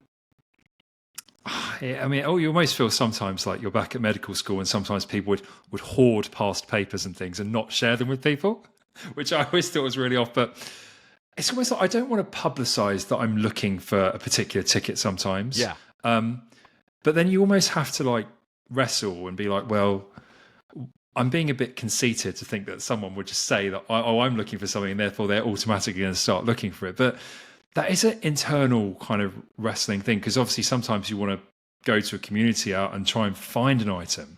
So it's interesting that you kind of were like, because the way that but then what I guess I would say is that is what I used to think, but now I tend to put out things more often if I'm specifically looking for something. But what you did was, is that so?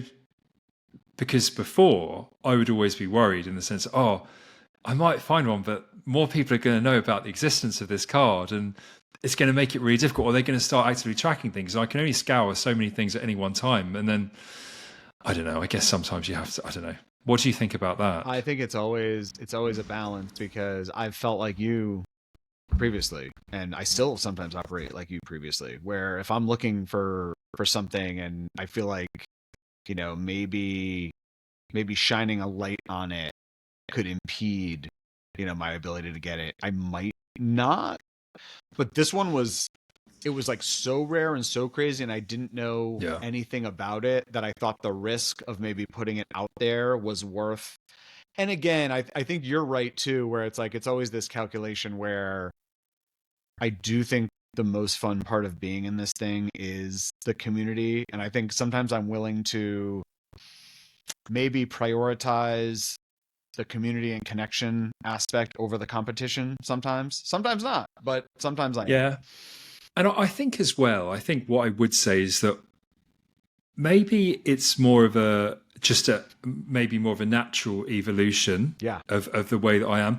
But I'm also not sure it's an entirely natural evolution. It's like when I came in, it was a very different space in the sense that it was very money oriented, very flip oriented. Yes. So therefore there was a natural reticence with me to kind of withhold, or more of a predisposition rather to withhold things or not be quite so open with what I was looking for, because you feel that someone's going to go looking for it. And I remember this didn't happen specifically to me, or whenever anyone tried it, I would not engage them out of principle, though sometimes I would now retrospectively regret not getting the items. But they would sometimes go looking for it, and then they would try and flip that item to people at a higher premium and things. And that, I think, that's not so, because I mean, everything crashed a bit and the people left are just people that actually care about the stuff. So it's almost like been a self-cleansing thing in a way where that's not as much of an issue. It really was. Yeah, you're right. It was a completely different market with different operators. And I think that's part of the calculation. Yeah. And I think when I put this out, it was post that and within a community that, there's definitely some flippers and guys that like to kind of operate a little bit, but I would say, is 80% psycho collectors like us. So, and I think as well in any healthy ecosystem, you need flippers, Sure. you need investors, and you need collectors. You need all of them to coexist. And if all of them are a system, they all need to be in alignment, which is I think what we kind of are in at the moment. Whereas back then, 2020, it was very out of alignment, and therefore it caused problems. Problems being people being very upset about things crashing. That wasn't entirely unexpected if you have any awareness of how markets operate. But but then what's left? And with this item, then So you were reached out to by someone on the Discord, said, "Oh, I've got it," or what happened? And then exactly. He reached out, and it's funny because I don't think I would have necessarily put it out over Instagram, which is like there's so many nuances about the question you asked, and now I'm kind of like I'm ruminating about it. But I think I was a lot more comfortable sort of putting the call out within that more be like that slightly more intimate Discord group, because I actually thought there might be somebody that would have it, and it's like it's not kind of the whole world. But he reached out, had tracked one down, and then it was so rare, and I'd been hunting it for over a year since I saw Matt's. Pulled the trigger pretty easily, but I love the card itself too, and the image. So yeah, exactly. And I think I think that's the thing. Sometimes you put things out and kind of like it's almost like I want this maybe more than someone else does, so I will pay above what if someone could find it for me. Yeah, there's kind of like the implication. Yeah. Say like Blackburn Middlesbrough 1996, or was replayed in May 1997. If anyone can find me that ticket, I will pay when Middlesbrough caught the flu, I will pay way more than you would ever think someone would pay for that ticket. Trust me. Because it's like the only Premier League ticket I feel I need to like complete what I wanted, like when I first started. So it's kind of like, right, please go and find it somehow. Use your ways to find it, because I've tried and I can't. It's kind of like shaking the trees a little bit. It's been funny. I don't know if this has happened to you, but even on some of the first couple of podcasts that Champ and I have done, I've been reached out to by a few folks that had some sneaky things in their collection that maybe they hadn't been proactively selling, but they've been like, hey, I've got one of these, I heard you were interested. So it's like a weird little side benefit of, sort of telling the world kind of what you're looking for, or what you're interested in. No, exactly. Yeah. I have been reached out to. It's never materialized. It's always... flicks I always slightly don't want off. to be. I don't want to be nasty, but I'm like. I remember being reached out to about someone that had put had had basically like again like the Beckham Upper Deck England card from like Yeah. 1997, Yes. like very quite common card, Yeah. not like the chase card. And he'd basically put like 3 in like in SGC slabs, and like clearly probably had spent quite a lot of money on them. And like it's like an SGC 8.5 and 8.5, and I was like, oh, and I was like, but and then it's kind of like, why don't you want it? It's like, I don't know why. I don't want it because I don't want it. And I was like, then you almost end up in this in dialogue where it's like, why don't I want a card that you've reached out to me about? So, oh, but you like David Beckham. I'm like, yeah, I do like David Beckham. Yeah, I do, but I don't want it. They're great cards. I've got one, but I don't want it. And that's the flip side of it. But it is. sometimes you can, for me, it would be theoretically, I imagine, you can be offered some quite cool items and things. Yeah, and as someone that's you're curating a Ronaldinho collection with a focus on his PSG years, from the sound of it, I can imagine why this one that would exist as it sounds very, very rare. Yeah, I have. It's so funny. The PSG focus is spot on. I've got 3 PSG cards, and I've got a Mega Fiches patch card from his Barcelona days, the 2004. I have a very hot take on the rookie that probably isn't going to be very well received, but I actually don't love the look of it. There's something about, I don't know. Like it's not, I like kind of like the up close headshots where you can kind of see it's like a little bit far away.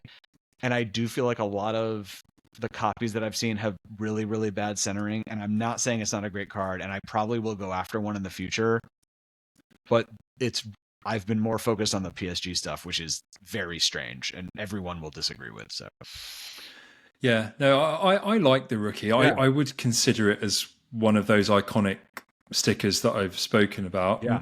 Probably more because I agree about the eye appeal thing. I'm sorry to Matthew Handler as well, who had his stack of rookies as one of his items. But I just, yeah, the eye appeal of it is not my favourite sticker. And I think the other thing as well, Matt, is actually what you say. This is a kind of theme, and kind of when we speak about themes of collecting, something that I really admire that you do is this almost this discipline to like focus and collect. And in terms of say the Ronaldinho items, in terms of you can have some collectors that maybe want to collect absolutely everything and put them in binders, and that also is an amazing type of collecting. And I actually love it when people do that. It's a completely different type of collecting. I don't really prefer any one to another, if I'm honest. But your focus in the sense that you almost keep it quite trim, like I do. I've got this card, I've got this card, I've got this card. And why is that? Is that something which almost like a going out of the hobby? Is that something which you managed to be disciplined with in life, maybe in other markets or something? Or how did you come into the hobby with that? Was that something which you did straight away, or where do you think that focus comes from? It's a really great question. The only thing I can say, and I love like the hoarders that are like, I want everything. I think that's great. I feel the passion. Like Champ is a little bit more like that than me. I'm much different.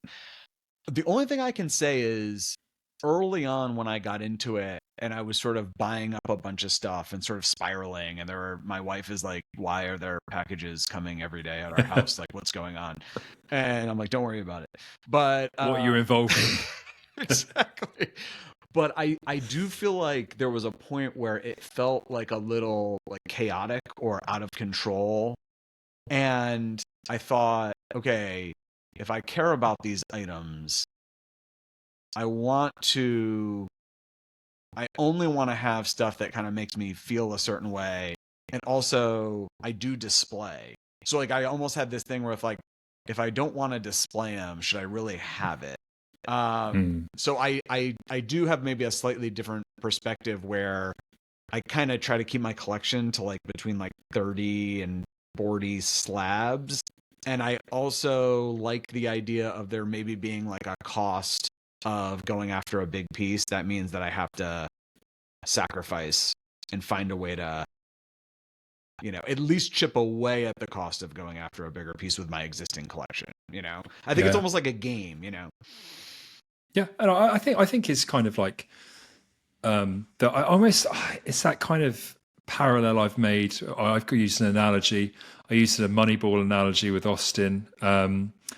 I've spoken a lot about kind of this parallel. Me and Fav, Tickets and Slabs, always talking about we're like Brighton and Southampton, old school Southampton and Brighton, where we're like trying to keep FFP compliant and like trying to like run along and like run a cost effective thing where we're kind of doing impact versus value, and the impact is the impact it has on us. Yes, it's the impact factor has to outweigh the value factor, and that I think can be achieved through focus, and also it's quite cleansing as well to consolidate. Yes, I think I'm doing that a lot more now, and I do think it was almost like like when you're weaning children or something, and you're encouraging them to play with finger food and play with your food, get messy. Yeah. And I think that's what a lot of the early stage of the hobby was, in the sense that I was getting really messy with my food. I was collecting loads of stuff, putting it in my mouth and trying things, seeing what I liked the taste of, seeing what I didn't like of. Some of the stuff probably wasn't edible, but then actually, like, from that you actually develop your tastes and your palate for what you want moving forward. And I think focus is a large part of it's that. A great analogy. It's such a great analogy, and your impact to cost or value calculation is fascinating to me, because I do think that's a mental construct that I've been using but haven't put words to, which is like, I don't have any Messi or Cristiano. Love them both as players, love watching them, but the impact to cost never quite fit my collecting. I was getting a bigger impact from other players that maybe, quite frankly, were, I'm a little bit older, so they were from a slightly different generation. Yeah. And the impact to cost, where it's like slightly less competitive, that's just a better calculation for me. No, yeah, exactly. And in the way that Cristiano, it's like, I like early Manchester United Cristiano. I do.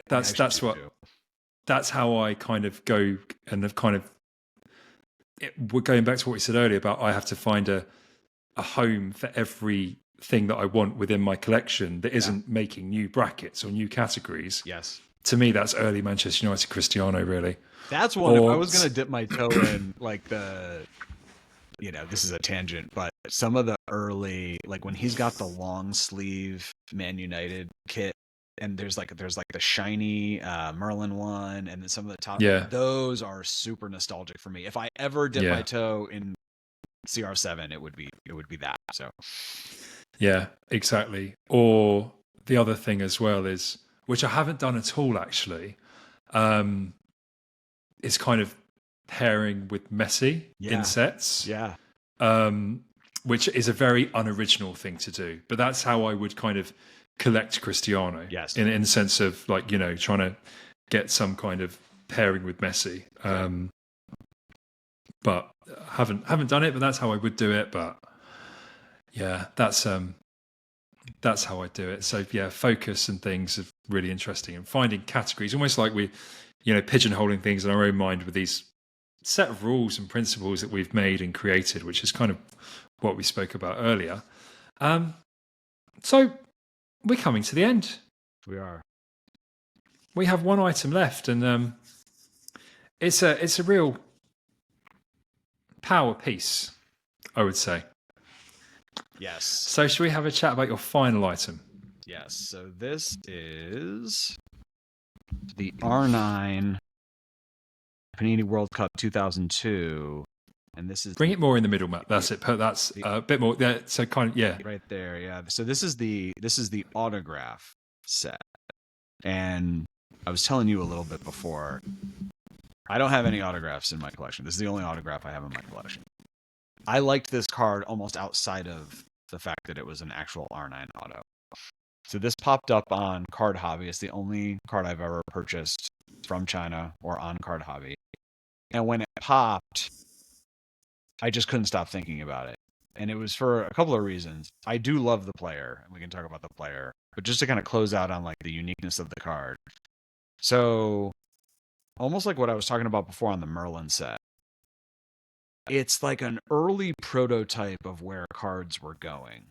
You can almost see them thinking through, like, how could we get an autograph on there? It's kind of got like the janky patch window, which like doesn't, it almost looks like it's like an early version of what's to come. It's almost like part of the evolution that Panini was wrestling with. And you can almost see the wheels turning. So the card itself, I think they had 12 players in the 2002 World Cup set, but this was only a Japan release. They had 12 players do inserted autos. And R9 is by far and away the biggest name. But then the fact that it's one of his finest moments, right? He gets the victory. He wins the golden boot. So I think the special nature of that tournament, this set. I also have a real soft spot for World Cup sets. The problem with World Cup sets is that there's just not a ton of rarity or scarcity in a lot of them.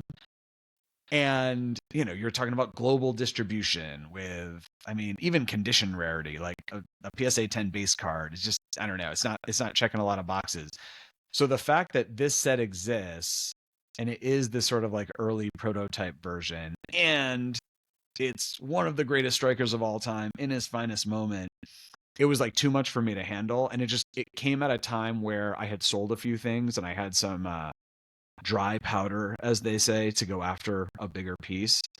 And I just couldn't stop thinking about it. I even had to like learn about card hobby. Like, is it legit? Have people had bad experiences?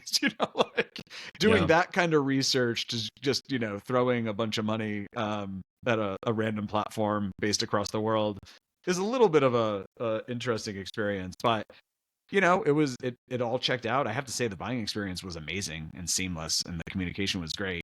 So, maybe outside of my Zidane stuff, I think it's my favorite piece in my collection. And I believe of the 100, it's numbered to 100. Of the 100, I think 4 have been graded. Wow. So I don't know, I'm sure more will come out and I'm sure more will be graded. But I also think it's at that interesting time in collecting where, the soccer hobby wasn't that big, and a lot could be lost to time. Yeah, and I think that there is a considerable degree of attrition. Whether we'll find, like, I feel that about because some of the like, just go back to Man United Upper Deck. Some of the autos are actually quite high numbered. Like, and when I say quite high numbered, out of 99, which is clearly not high, but I don't think we're going to see anywhere near the 99. I don't either. I don't either. And that's not just, I just don't know where they would be, like, but obviously now, or even say like, I don't know, like Flawless 2015, or like Prism 2014. I feel like a lot of it's accounted for. Yes. Whereas the upper decks, out of 100, or say you've got some of the numbered cards some of them go quite high actually, but I don't think you'll see, like, some go even up 299. I'm trying to remember off the top of my head, but I don't think we'll see anywhere near that number. I completely agree. And it's almost like that's another part of the attraction, where these things came out at a time where there was very little visibility or engagement around soccer collecting globally. Mm. And I do think that plays a factor in the rarity and scarcity. To your point, it's not like a 2019 Flawless set where everybody, breakers were opening it on camera and everybody's finding all the. I think it's just like a little bit more mysterious, and also it being kind of a Japan release coming from around the world, I think that's pretty cool too. Yeah, because I always think to myself as well, like, the number of times I've been to Old Trafford and, say, like in the 2001-2002 season, walking past that mega store. Did they have Upper Deck in there? Possibly. But it wasn't given any attention. Right. Oh, my goodness. Imagine how many boxes of Manchester United Upper Deck must have been sitting in that megastore. Yes. And how many... And the I don't know, it's talking about split price, but the price that they would have been, I'm sure my dad would have bought me one, maybe even a box or two every single time I went, right. even maybe. Been like maybe 20 pounds or 10 pounds. Yeah. Imagine. It's just crazy to think of. It is. That is part of the appeal, where it's sort of like you're grabbing something from a time where people weren't, and again, we're not talking about, it's not like some pre-war, thing where that really applies. But I really do feel like there's a component of pre-modern in soccer where, people weren't collecting this stuff for value, at the time. They were just kind of doing it for fun, and whatever survived. Yeah, no, exactly. There's a very like organic collectability, and some of the most amazing collections I've seen with say again, to go back to the Man United Upper Decks, like they're people that have been trying to complete these sets. You might have seen them on Instagram. Yeah, they've been trying to complete these sets for 20 years and have completed like all the black parallels of signatures and stuff like that. And it's just like, and you can see it's funny because when you see like people coming in like maybe 3 years ago, and it's just like, is this for sale? And like you've seen, they've often not even responded or said no. It's like it's just like 217 weeks ago, is this for sale? Like either no response or not for sale. And it's just like, I think I've been the asker on a few of those. And they're like, get out of here, get out of my DMs. Yeah, exactly. Yeah, exactly. And then so this set, because I know about the kind of 2002 World Cup set. Is this a special Japanese? Because the kind of purpley and pinky packs and stuff that has the Ronaldo base card in it. Is this an extension of that set, or is this a very specific like Japanese set? Or what is it? It was a specific Japanese distro, but they did you would have these autos inserted into normal packs that you could buy. Right. So if you're walking around Japan and you grab a pack of this, like this could have been in there. In fact, somebody reached out to me, and I'm blanking on the Instagram handle, and I apologize, but somebody reached out and told me a story about his dad bought him a pack in Japan in the lead up to the World Cup, and he pulled one of the 4 other graded R9s. Wow. And I was like, well, that's a cooler story than me buying it from China on Card Hobby, but I have one too. So. That's crazy. That's crazy. And I guess because they're numbered out of 100, aren't they? Yes. Is it 100 or 99? And there's 12 players. Yep. So 1,200 autos, and I have no idea the distribution, but maybe the pack odds were reasonably. I don't know. You know what? I don't know. I don't know about pack odds and things. But what other players are in the set that there's a would couple be cool? Of Italian players, and I wish I looked at it more closely. So there's a couple of Japanese players. There's several Italian players, but Ronaldo was the only Brazil player that was included. There might be a Cafu. Someone's probably like screaming at that. Is there? I feel like there's a big Italian. Is there a Buffon or like a Del Piero or a Totti or something? There is a Buffon. In my mind. Yeah, I'm trying to think of like a big Italian player that there is, and I can. The Buffon actually went. There was a Buffon that sold in the past 6 months to a year, and it got into the 4 figures. So even some of the, and Buffon's a legend, obviously, but there's definitely demand for this. Yeah, and that pleases me actually. That pleases me because not things. I'm not ascribing what should and shouldn't have demand, but I'm really happy that an item like that has demand for a player like Buffon, because that would be a grail for Buffon. Absolutely. In my mind. I want to say there's a Maldini, but I might be messing that up. But it's a Maldini one would be like cool. All the signatures are like different. Like R9s is like a black marker, and then like some of the Italian ones look like they just grabbed like a blue ballpoint pen. It was all over the place. It was just it is a bit. The ones I've seen are a bit like it's a bit higgledy piggledy. It actually reminds me a little bit of.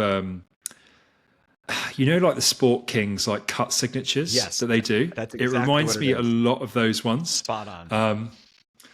But the fact it was a Panini set, and like you said, it's like they're feeling it out for what might be to come, and kind of it's a really cool card, and I mean you didn't pull it yourself, but you've got it. I got it now. Yeah. Went on Card Hobby and. Yeah, and again, it speaks to that focus. And with R9, do you collect him then as much, or as I do. I have both of the Voetbals. And I've kind of played with some of his other early stuff, like his 95 and stuff like that. But right now, I have the 2 Voetbals and a PSA 8, and I have this. I just, as a player, again, I'm kind of coming into global football consciousness in like the mid to late 90s, and he's such a phenom. And I also feel like there were aspects of his game that you see it now, but he was a pretty unique player too in terms of the pace and the ball skills. And if you want to, you talk about somebody taking guys on and going one-on-one and beating them with a variety of moves. I mean, it doesn't get better than R9. And then what I also loved about him was like his disdain for goalkeepers. Like when he would get into the box alone, he would like put a move on the goal. Like the amount of goals he scored where it's just him in the goal, like he got past the goalkeeper, it's really the shocking. drop shoulder or something like that. Like he didn't treat them like with any reverence, like I have to shoot by you. It's like, no, I'll put a move on you too and get around you. And then the amount of goals he scores where he's just him on the line, like tapping it in, is hysterical to me. Yeah, he was, and actually, like with R9, I would agree in the sense that, and it's not a unique or novel point in the fact that there aren't players like R9. No. Like like I cannot even if I think about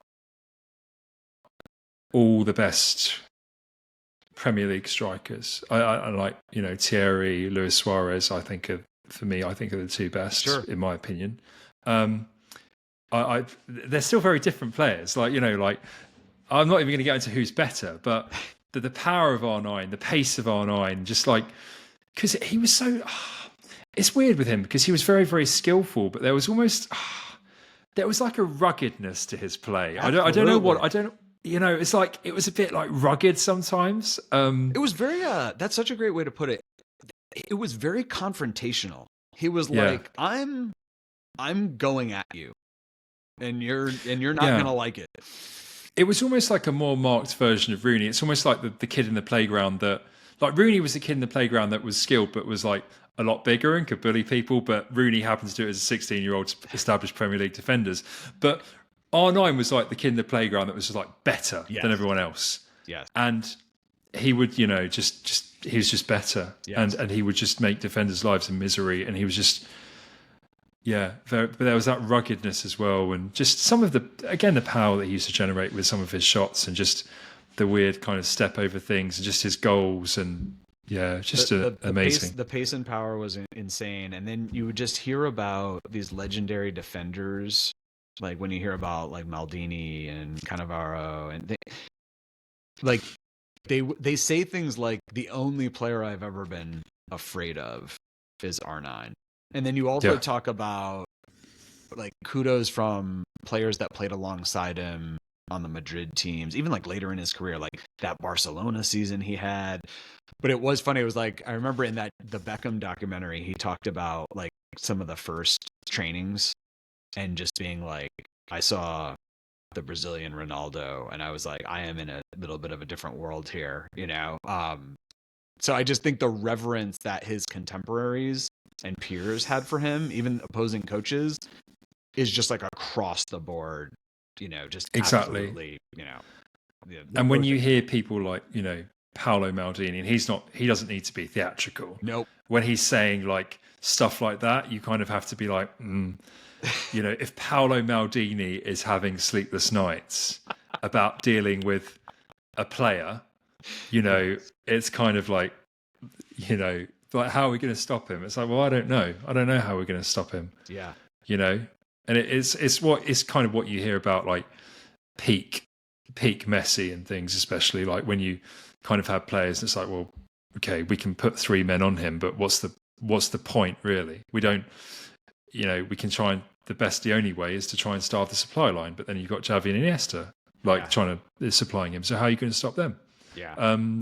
So it's kind of you get these but then amazing player. And Yeah, and so are you are you on the lookout for other R9 stuff specifically then, or anything, or do you feel kind of like done with it, or what do you feel? I feel pretty good about where I'm at. I've always liked the Russian version of the, what is that? Is Estrellas? Estrellas Europeos. Yeah, I had one of Yeah. those once and sold it, and that's one that I was like, I wouldn't mind having one of those back. I do like his card diversity. Like I like that mid 90s, like he's got his PSG stuff, and then he's got his early Barcelona stuff is really interesting, and you're getting into some of the Panini and the, so, somebody like Champ has just a wider, obviously, like net of all that cool stuff. But R9 is a player that I could see going back and maybe expanding a little bit on. Yeah. Yeah. I like that set. Yeah. The Estrellas set. I like the purple borders and things. too. I like that set. Me too. Yeah, I like the like there's quite cool cards like the Gascoigne card with blonde hair. Yeah. Like Ian Wright, Cantona. Yeah. And I like there's players that I quite enjoy. And yeah, the Russian version as well does appear somewhat rare. But I think as well, it's, unless you're a true, I mean, I feel like I don't want to hypothesize for you, but you're not like a true, like, well, you're not like a completist in the sense you feel like you have to have everything. So then when you kind of scale Everest with this item here, it's kind of like, what items are going to be better than that? Yeah. It's not like, oh my goodness, he's released an Eminence 1 of 1 in a new set. That's not going to get you going in the same way that this does. So it's like, well, how do you beat that? How do you try and... It is interesting. And I think it's a great question. And I don't feel like that. I actually still get giddy about, $75 cards sometimes that I think are cool and unique or interesting or look nice. And I do think, a lot of, maybe the R9s that I might add to the collection over the next couple of years aren't crazy rare or expensive. They're just ones that I like and, I wouldn't mind kind of having back. So I definitely hear what you're saying. And it maybe is just like the unique way that I think about collecting, but, I don't think I'll ever get a better R9 than this, but I'm actually like strangely okay with that. Yeah, because it turns more like, which it should be all the time, to be fair. Yeah. But it's not more like, do I actually want this card to add? Because it's not going to better it objectively. Like I'm not going to, not that I even think about it. So I'm not going to wow anyone on Instagram with this one. It's not like, oh, this is a good one. Yeah, lots of likes coming here. It's more like a kind of like, do I actually want this one to add for just me and me only? Exactly. So yeah, but this one is amazing, and I like the kind of cut. So does his auto? Have you seen other ones? And does his auto look the same on each one, or what do you? His auto looks similar. What's cool about this one, and I haven't done the research to see if he did this on anyone. He puts like a little R9 above the N and the O, which again, like if I was gonna grade this auto, which I don't care about auto grades. I barely care about autos, but like I'm sure it would get a bad grade because it kind of like goes off the cut, whatever. But it's like that's not what it's about to me at all. It's again the uniqueness of the piece, and even that little like R9 thing that he added just gives it some character. Yeah, so I think it's like beautifully primitive, if I can put it simply. Yeah, I agree. Well, there we go. We've discussed all 8 items, Matt, and it was a lot of fun. I'm not even going to look at the time because I've looked up there and I'm like, wow, we're in world record territory here. Oh no. But no, we're not. We're not probably going to get into the world record because maybe Champ will be upset if he doesn't remain the longest ever episode of Desert Island Slabs. But yeah, no, thank you. Well, that was an amazing 8 items. I feel we really discussed a lot of pre-modern. And I'm also really happy as well that we saw the Desert Island Slabs introduction of some real tenets in the hobby, like Foot 92, Voetbal 83. Yeah. It's been really cool to actually bring those into Slabosphere, where it's like, this is it. We've discussed them now. Yeah. Because it was weird. This is kind of guest selection. We haven't had a Messi item yet. That is wild. That's very interesting. Yeah, we haven't had a Messi item yet. Huh. Well, again, maybe that's my aversion to. Maybe that's my own kind of picks, not aversion to Messi. I love Messi, but maybe that's my picks and kind of what I think people pick. Or maybe it's when you ask people to pick the 8 that they would take. Maybe they, I don't know. It's an interesting thing. It is. I'm sure we'll see multiple Messi items. Yeah. I don't think we're that. But yeah, so yeah, we've discussed all 8. Thank you so much for coming on. Yeah, thank you so much for having me, James. Thanks for you creating this platform. I think it's great to feature like true collectors in the hobby, and I had a blast. Thanks so much. Yeah, and are there any like other points you want to make, or anything you want to discuss before we wrap up? Anything else you want to talk about? Or? No. I mean, like you mentioned, me and Champa started the podcast. So if anyone wants to hear 2 40-year-old guys talk about pre-modern, that's where it's at. And I just love the community aspect of particularly like this segment of the hobby. And, this show is part of that. So I want to keep that going and hope to meet and chat with any folks that do this weird thing that we do. Yeah. And I do hope, I said it with Austin as well, I do hope one day, it's difficult with, not it's difficult. It's like I'm in Britain, so there's a few British collectors here. There's quite a few, but it would be cool one day to kind of go to the National, go to like an American card show and kind of speak to people you've ended up speaking to quite a lot over the last 4 years or so. Yeah. Or 3 years, 4 years. And, like kind of meet in person. Because there are a lot of people that I kind of spoken to quite a lot, but have never met them in real life. And it's a strange thing. And I would even be willing, Champ and I have even talked about this. It seems like that Dublin card show was getting some traction. Like we would totally love to kind of take a trip over there for some of the big soccer events too in the future. So yeah, that would be great. That would be cool. Well, come over here. We can watch a Premier League match. Yeah. Let's not go to Old Trafford because I don't want to depress anyone. But Matt, thank you so much for coming on. It's been an amazing time. I've had an absolute blast. Thanks so much for having me. And and thank you so much to all the viewers, listeners, watchers of another episode of Desert Island Slabs. We're coming towards the end of season 2. We've only got 2 more episodes left to run. And I thank you so much for being on the journey with us again.